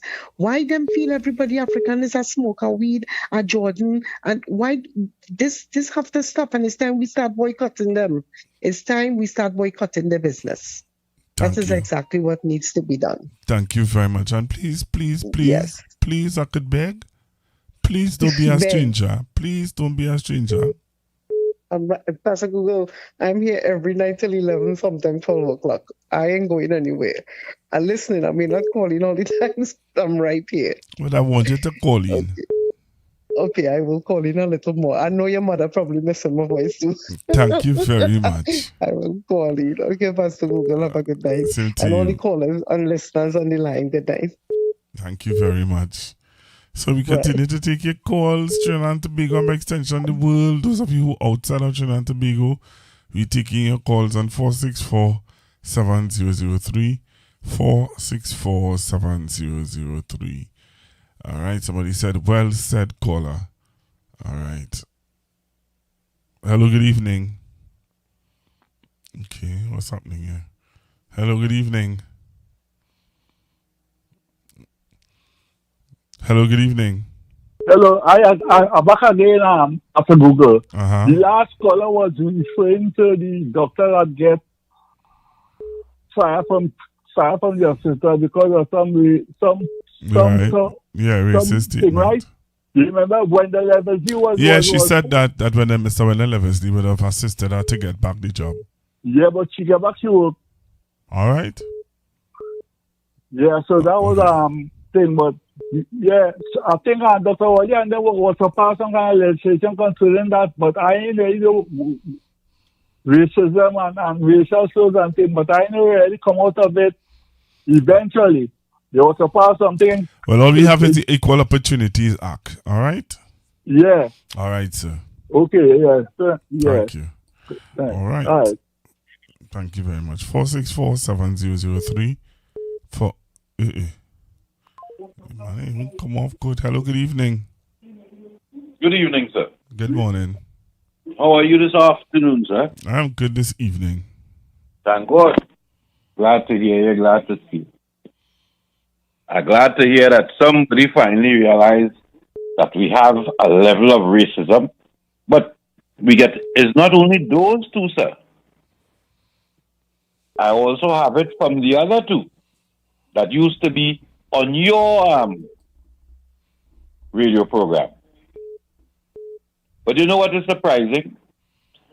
To hear Mr. X, man who used to work by Robert, making a statement about black people, because he had a conversation a few days ago, sometime last week or week before, and talking about he was doing something with CPEP, and he used to get this van from this East Indian lady board, and something wrong with the battery, and Tanti now accused him of taking the battery, and Tanti turned around. Now he's a Douglas fella, right? But dark in complexion. Tanti turned around and tell him, he said the first time he know about racism and felt bad. Tanti turned around and tell him, she said, you know why I don't like to help people like all you so? Because look at what happened to my battery. But Tanti accused him, he said the battery went dead, but Tanti accused him of thieving the battery. Because he was in the van. What she said? Right? Why I don't like people like what? Excuse me? What she say? See why I don't like people like what? Like them. Like who them? Well, people like you. Like and me? PNM, and you know that PNM people, right? I don't know that, but do that's why know she that? don't wait now. That's why she don't like people like we. She don't like that's why I don't help people like all here. Okay, so when you go by a double stand in San Fernando, You're helping people like other people. wait now, when you go by a double stand in San Fernando, right? Mm-hmm. And you want 2 doubles, sliced pepper, All right. and they have 2 bowl with chana. All right. And they take out from a bowl and they give you that chana, that bucket. And then when an East Indian man come, they have another bucket for he. Mm. You continue buying double some that vendor? Well, in the first place, if I observe that, I ain't going there. Because it must have somebody in front of me. So if I realize he get Harry from the next one, and then he gave me from the next one, me not tempting to buy. If you go by a taxi stand, so in San Fernando, we have Kufa taxi stand, Penal taxi stand, Chocolas taxi stand, Princess Town taxi stand, right?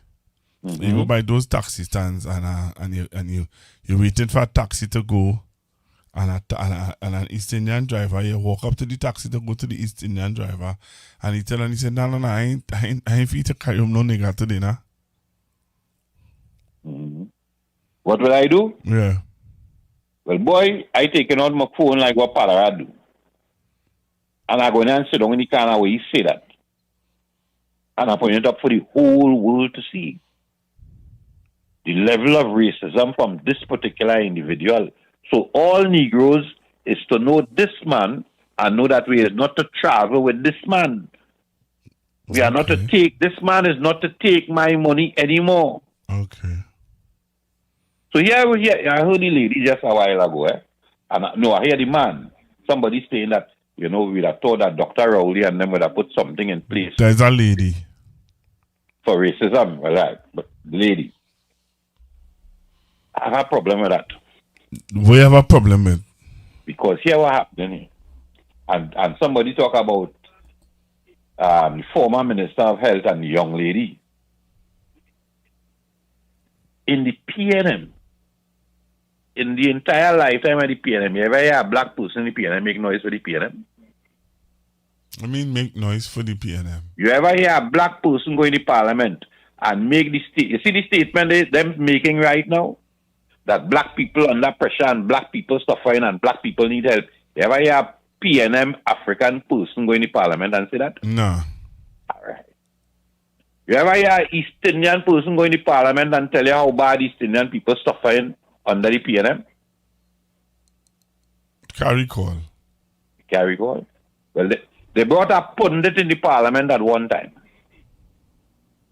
They would bring people in the parliament to tell you about the flooding in the community and the reason why it is flooding.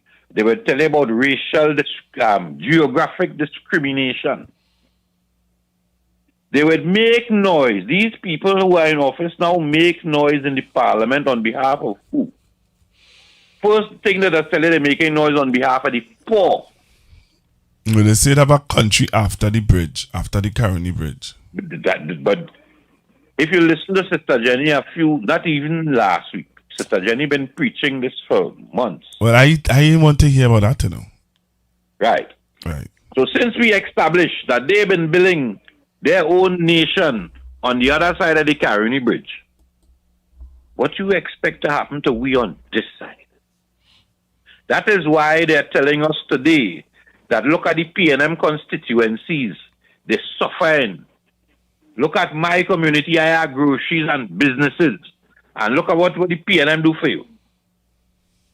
That is our problem, Pastor Google. And now they're singing that why you play that clip. Yeah, what they tell you? All we want, and the group of people he talking about in the African community might be 5 to 10% of us, you know, that want a piece of weed and a Guinness and a right. And it had those who want the same thing and going to work every day in the corporation and going to work every day by WASA, but they choose to live that lifestyle. You understand what I'm saying, Pastor Google? So we have to realize that, hey, they are trying to carry us down. All the talk, Brother Mohammed, is talk. And everybody else is talk about black. You hear anybody, the same people who telling you how the PNM carried on for so much years, PNM was in office for 60-something years, brother. You hear anybody in this administration now who tell you, well, here what's going on? All you suffer under the PNM for so much years and look at all your constituency are going and fix it for you. All they're telling we is what happened to we. But they're not telling we how we going and solve the problem for we, you know. So I am speaking to the PNM people. That you see that young man from Lavantil that they make noise about because they didn't like what he say. I would like him to go to the parliament and do as those who across the Caroni Bridge do, make noise for his community, and particularly the same black people that they say the PNM helped for so long that they ain't help and suffering. But I would like that we make noise for them now. Since the opposition since the government know that the PNM constituency, the opposition constituencies are under pressure, when we get back into office and we call on the PNM to help the constituency that the government presently now are stating under pressure. They can't say it's racism, Pastor Google. Of course, it's not I say I under pressure. You telling me that I under pressure. And my community doesn't have supermarkets and businesses. So if the PNM gets into office now, I would like to see they help African communities, although they are not considered an African party, because African people, according to this present administration, is suffering. Won't you like that, Pastor Google? I have no comment.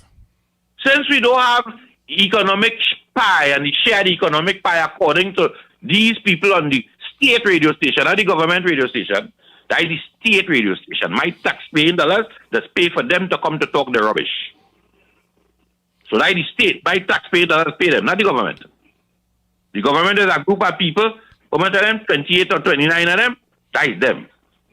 And the opposition makes up part of that.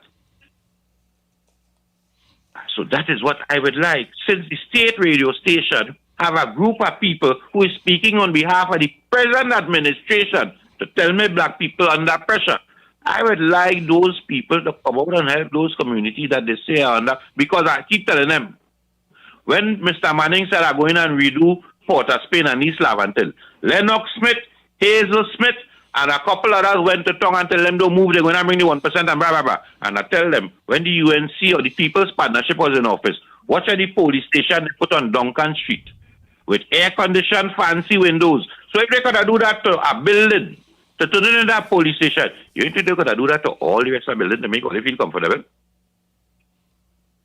We so done. Enjoy your evening, Pastor Google. Or the rest, or enjoy your night, sir. Good night to you, sir. Thank you very much. Same to you, sir.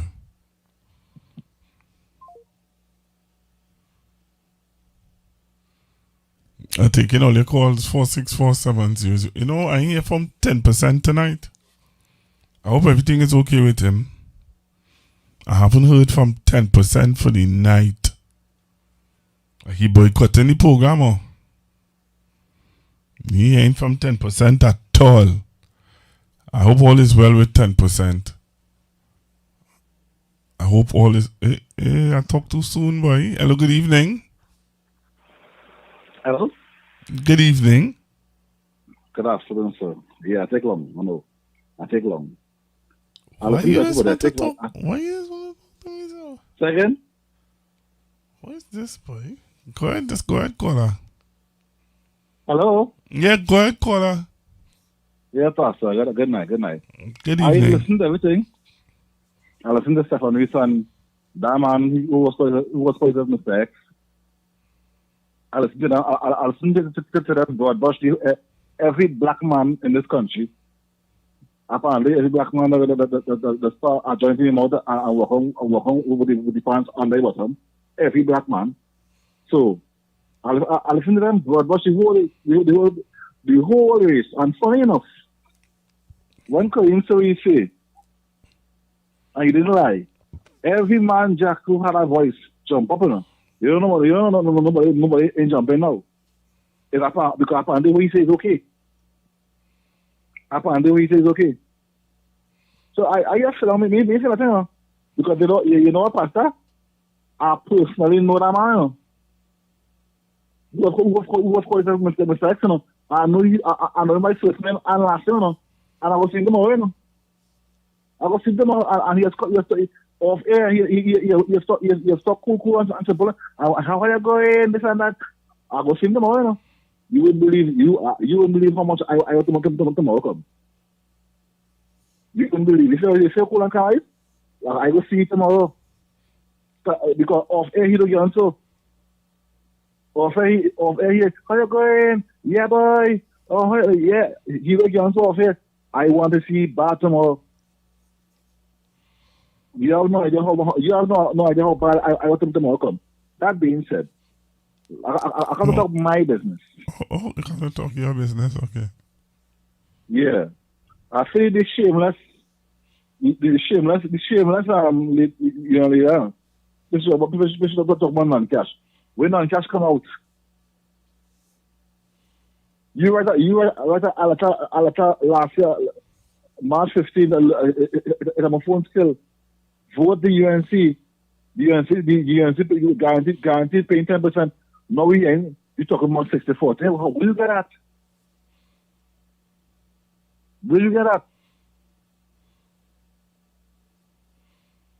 You're not shame. You're shameless because you come and tell people vote these people, they're paying 10%.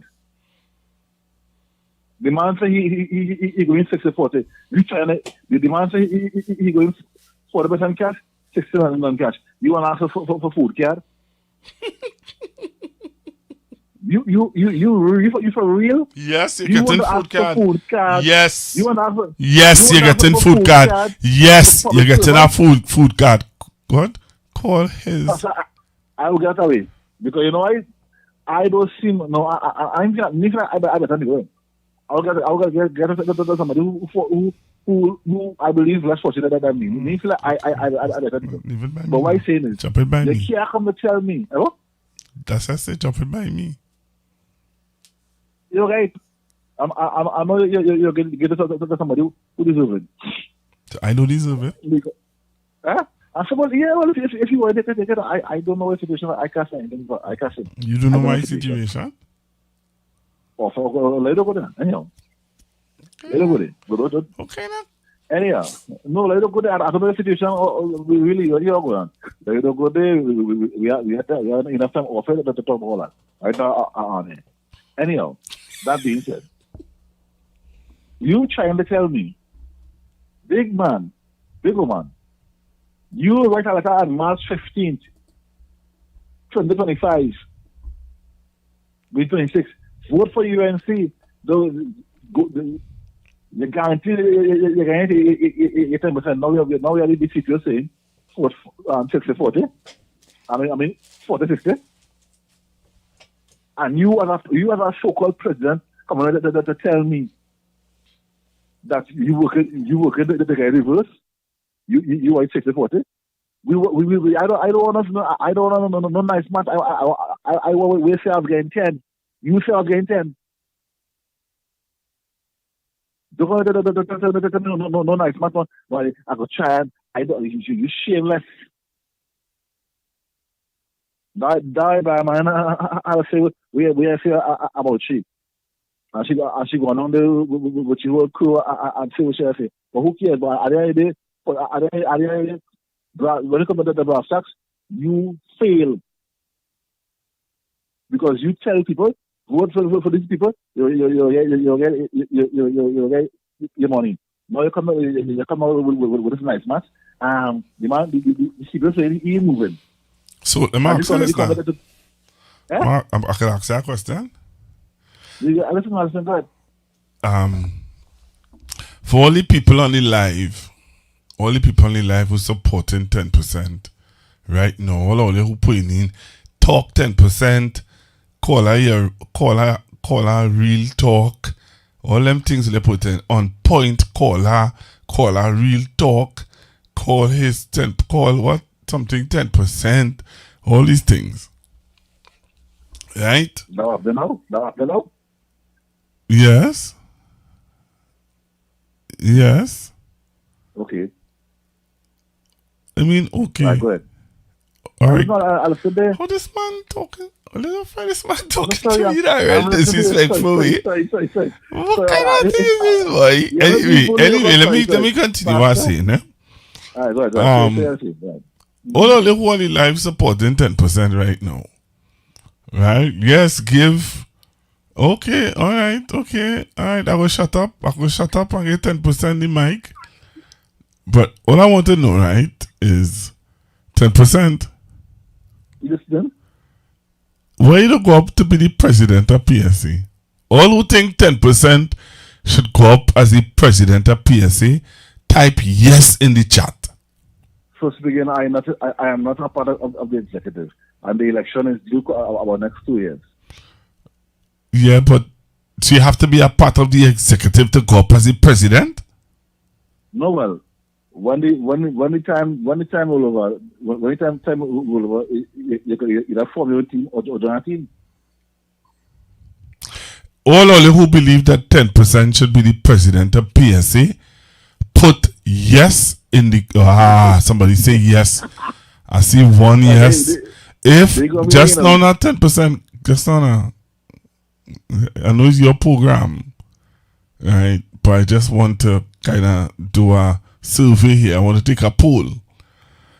All who believe that 10% should go up as the president of PSC, could you all put yes in the chat, please?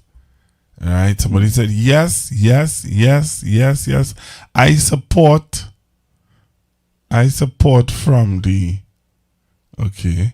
Somebody say yes.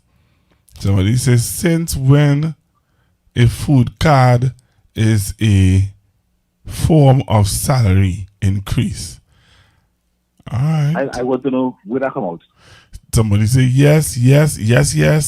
So let's continue and put, if you all believe, all of you, 553 of you who are only live right now, do you all believe or think that 10% should go up as the president of PSA? One person saying no, everybody else saying yes, full 100. Somebody say he only have big talk. 10%. Somebody say only have big talk, but they ain't know you, boy. They know you're all part of your big.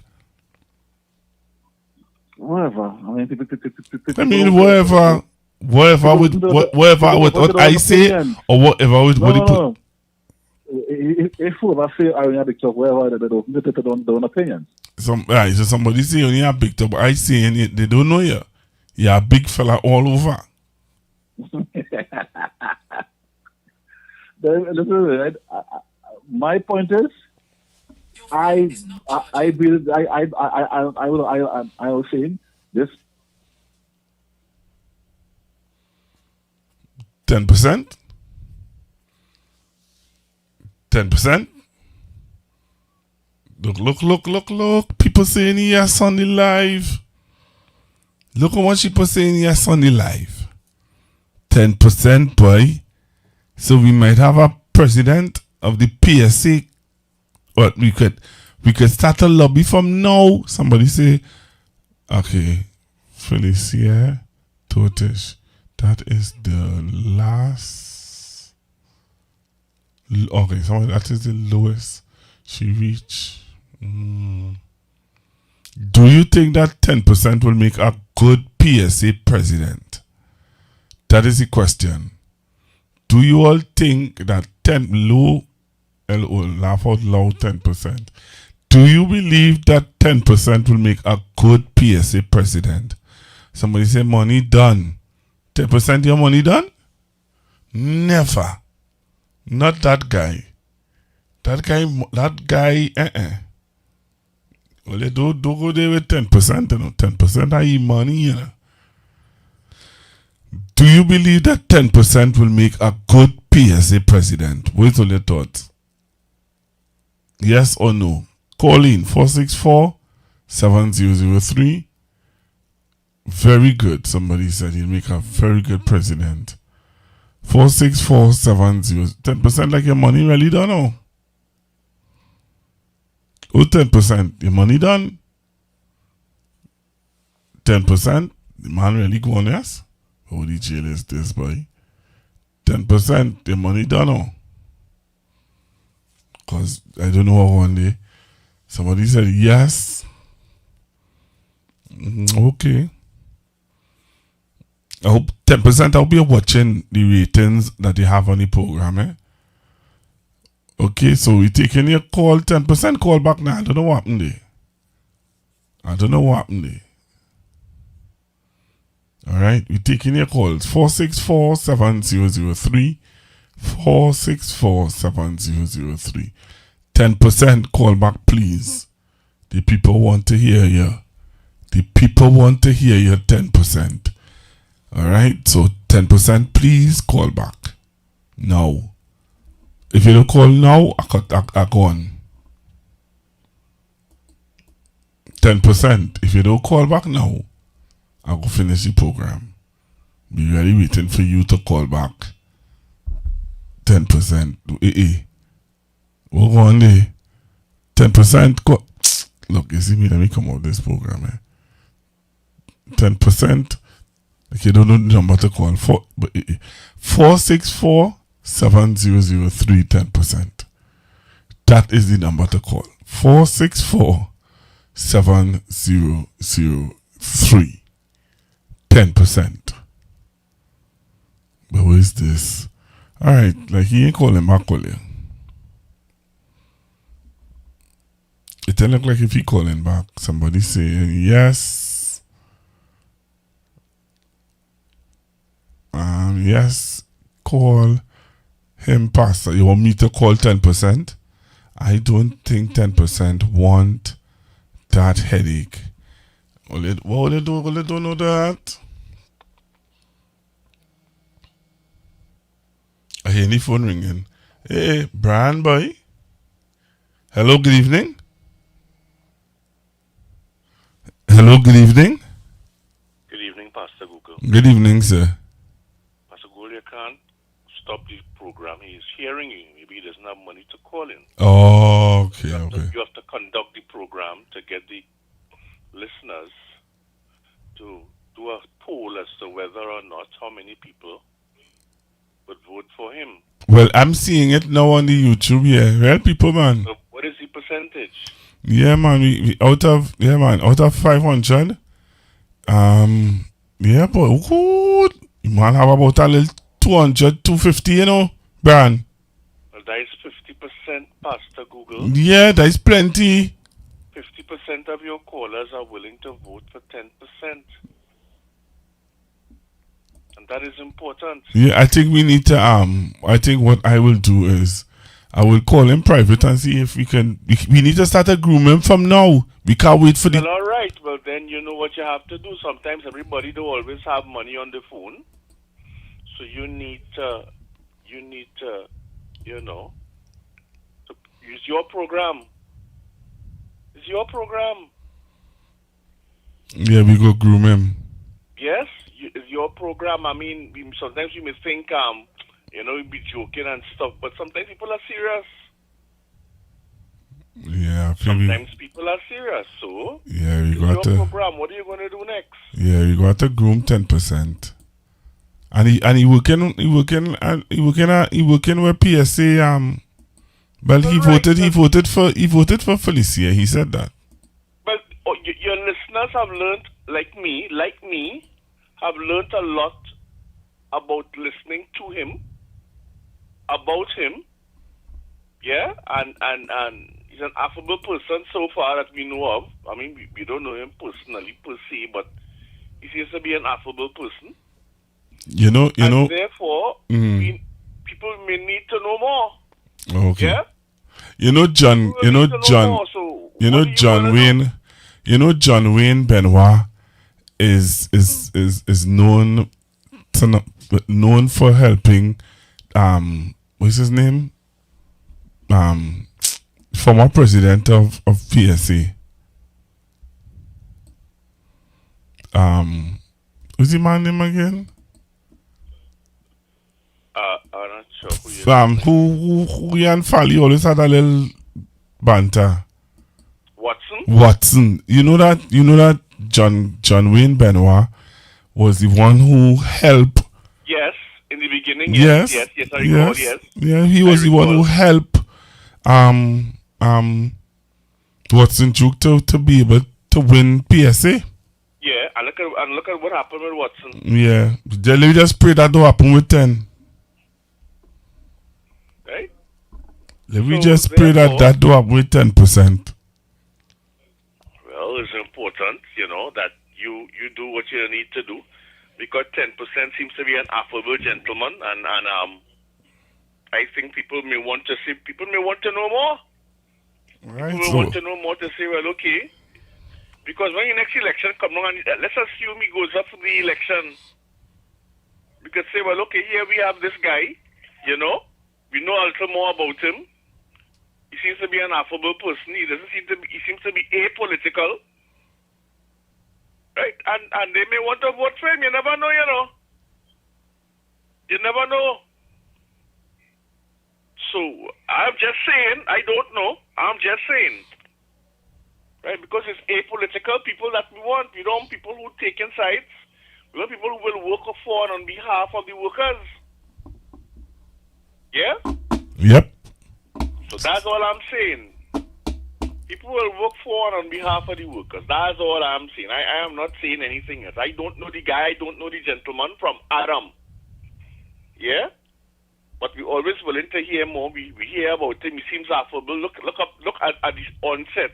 He has 50% of your listeners. 50%. So just think about it.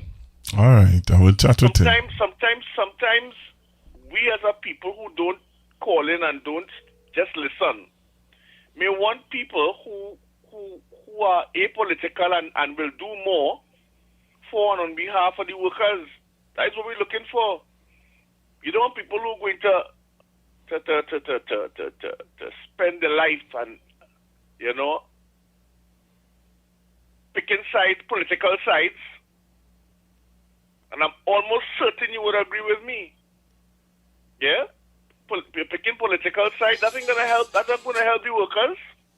Look at what happening right now. 60% of the workers' back pay going in what? Bonds? Going in paying the bills?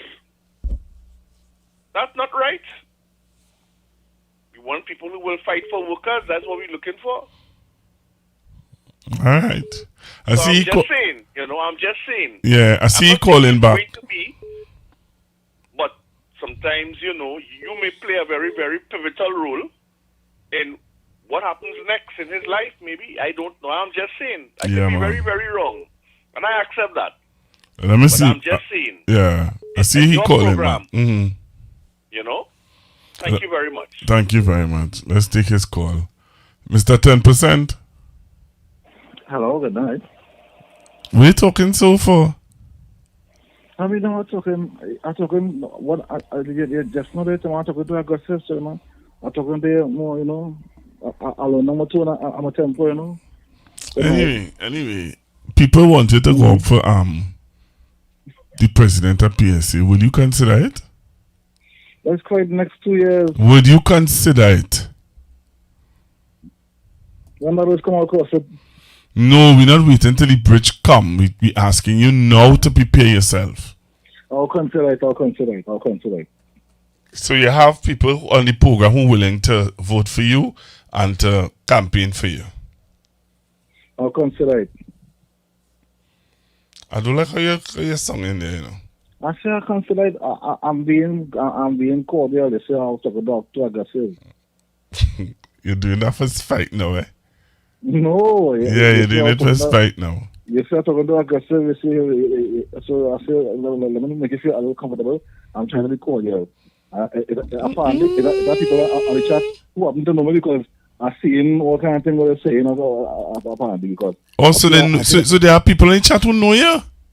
Well, I see somebody spell my first name. You lie. Yeah. You lie. You're so big you are. You're big tanto in this place. No, but I see somebody, I just spell my first name. Look, somebody say 10% sounding professional already. Marvin, like we have words. That's your name? Marvin. Oh, okay. They gave me type with somebody else. Marvin is a good son of mine, but I am Marvin. Okay. Well, people talking in the chat and people are ready to support you. Okay, 10%? Yeah. Okay, no, don't do me that. Well received. Master, okay, well received. I'll consider it. Okay, so can I call you for us to organize an interview with you? When you were at interview? You heard what I said? Mm-hmm. I said when would you like that interview, sir? Sorry. I will call you for us to organize an interview. Okay, sir. Who is this? Okay, sir. Why are you saying so? Like we forcing you to do something you don't want to do. No. That is not the case. Alright, so we will organize, sir. Okay, sir. You have a blessed night and look forward to chatting with you. Okay, sir. No amount of spin doctoring or no amount of glazing can take away from the facts. The feeling on the ground is that the police service went from an incompetent force under Earl Christopher to an incompetent, extremely corrupt force under Govero. The public didn't forget that at a time when he was supposed to be building the public confidence in the police service, he came and said that he couldn't wait in the bush to catch the man who bring in the drugs because of mosquitoes. Around the same time is when the radar in Tobago allegedly found that same boat in the Caroni swamp, something that later was proven to be mathematically and scientifically impossible, which means we caught him in a lie, which led the public, including myself, to believe that he was just peddling the same lies that the government has been trying to force down our throats. Not to mention that there is now a perception that the TTPS under under his leadership is only bad for social media personnel. Then we have this monstrosity of a PR nightmare for the entirety of the police service. This alone has dropped confidence in the police service by at least 50% from wherever it was prior to this happening. And they just keep making it worse and worse and worse. Every time they do something, they drop the public confidence to an all-time low. So much so that persons now have the opinion that the police service, instead of protecting us, are being used to oppress us. Now later in the article, he went on to commend him on improvements in the intelligence-led policing. I know you know better. I also know that you know that informants and confidence in the police service is a major contributing factor to the lowering of crime. And that being the case, you know you are in problems when the public are more receptive to calling a man with white face paint on TV to report a crime than the police service. A man cosplaying as a crime fighter has more play than you all in the police service. You have failed in one of your main duties, getting the public to trust the police service. You are the face of the operation. People don't know every police officer by name, but they most times know the police commissioner by name. And if you looking like a imps out here, a lion imps that is, then the entirety of the police service will reflect such. And remember, he was the original fall guy for the first SOE. He was the one that they said recommended that an SOE be called because there were elements operating inside the prisons that were plotting against senior officials and institutions. Never mind that we saw them at Diwali functions and the cricket match and at Hyatt Lime, and we saw them at carnival events, but their lives were in danger according to the police commissioner. Lies upon lies upon lies. And then it morphed into, well, it's about fighting crime. It's no longer about catching the secret rocket launcher guy who's somewhere chilling off the coast of New Zealand or something by now. It's about fixing and fighting crime. So far, they have changed the reason for the SOE at least 4 times, and we can't hear if any of the previous 3 were successful. The rocket launcher guy was held. Those who were behind bars plotting, you all jailed them further. What, to give them more years? What's taking place? Nothing of the sort. You all ever heard about compounding interest? But we have compounding lies. You are not doing a good job. And the only reason why you are getting so many props and accolades is because the UNC government has bought out social media. So all the regular faces who were bad talking earlier Christopher not too long ago, they are all now being paid to ignore the very issues they had 2 years ago.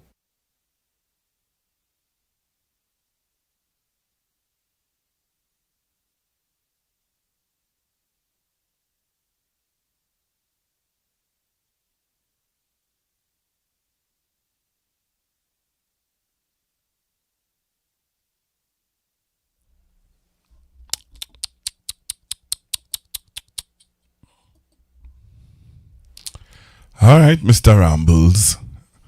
So Rambles have done his thesis on the commissioner. All right, I hope that you all enjoyed the program this evening.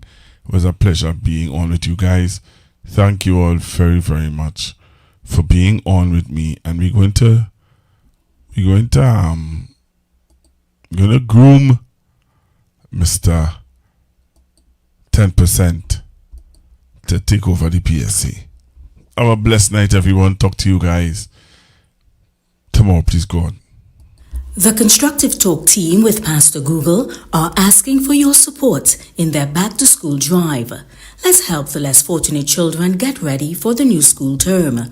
Donations of notebooks, copybooks, stationeries, and book bags would be greatly appreciated. Show your love, show your generosity by contacting 464-703, and we will organize collection of your donations. Thank you from the Constructive Talk team.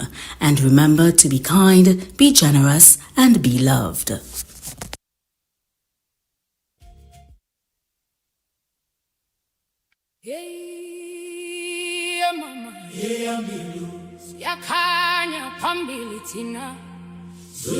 Yak and Friends proudly presents Uhuru 8. Join us on Saturday, July 25th from 4 p.m. to 8 p.m. at the City Hall Auditorium, Harris Promenade in San Fernando. This year's celebration is held in honor of Mr. Anthony Kamiziong as we continue strengthening our African ties through culture, unity, and heritage. Experience an unforgettable evening of African dance, powerful drumming, cultural expression, and a great food. Early bird tickets are $350 admits 2 and $200 admits 1. Come dressed in your finest African attire for a chance to win Best Dressed Male and Female. Celebrate African culture. Celebrate freedom. Celebrate Uhuru 8. For tickets, contact 684-1792 or ticket outlet at Something Special with Finishing Touch at Ritz Plaza, number 25, St. James Street in San Fernando.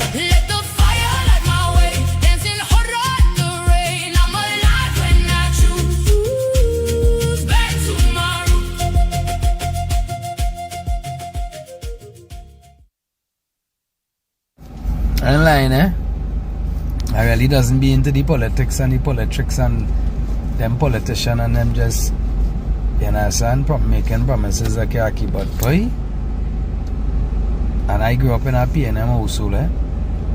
Last election I voted UNC because you know we wanted change. But boy, this say it, boy,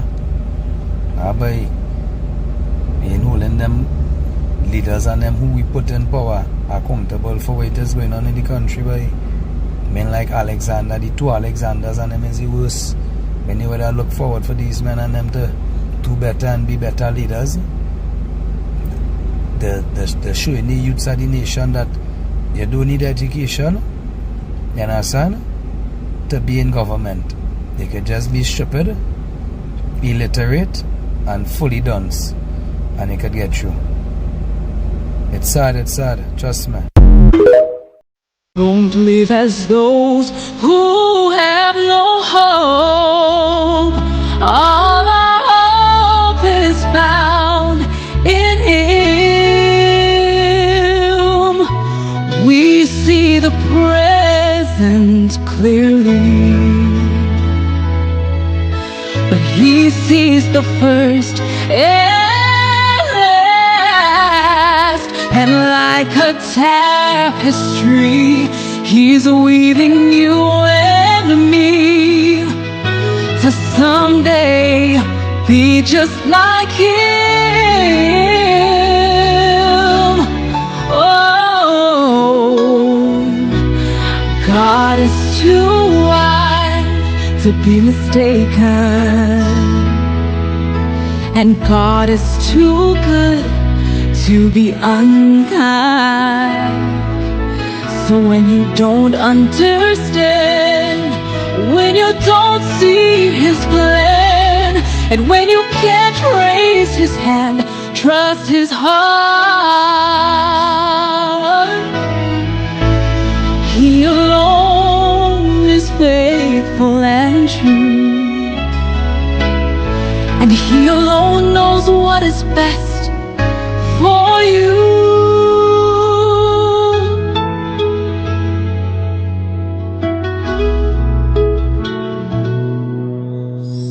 God is too wise to be mistaken, and God is too good to be unkind.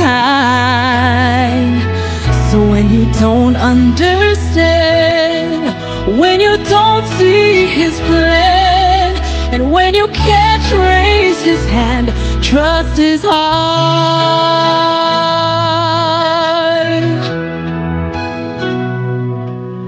When you don't understand, and when you don't see His plan, and when you can't trace His hand, trust His heart.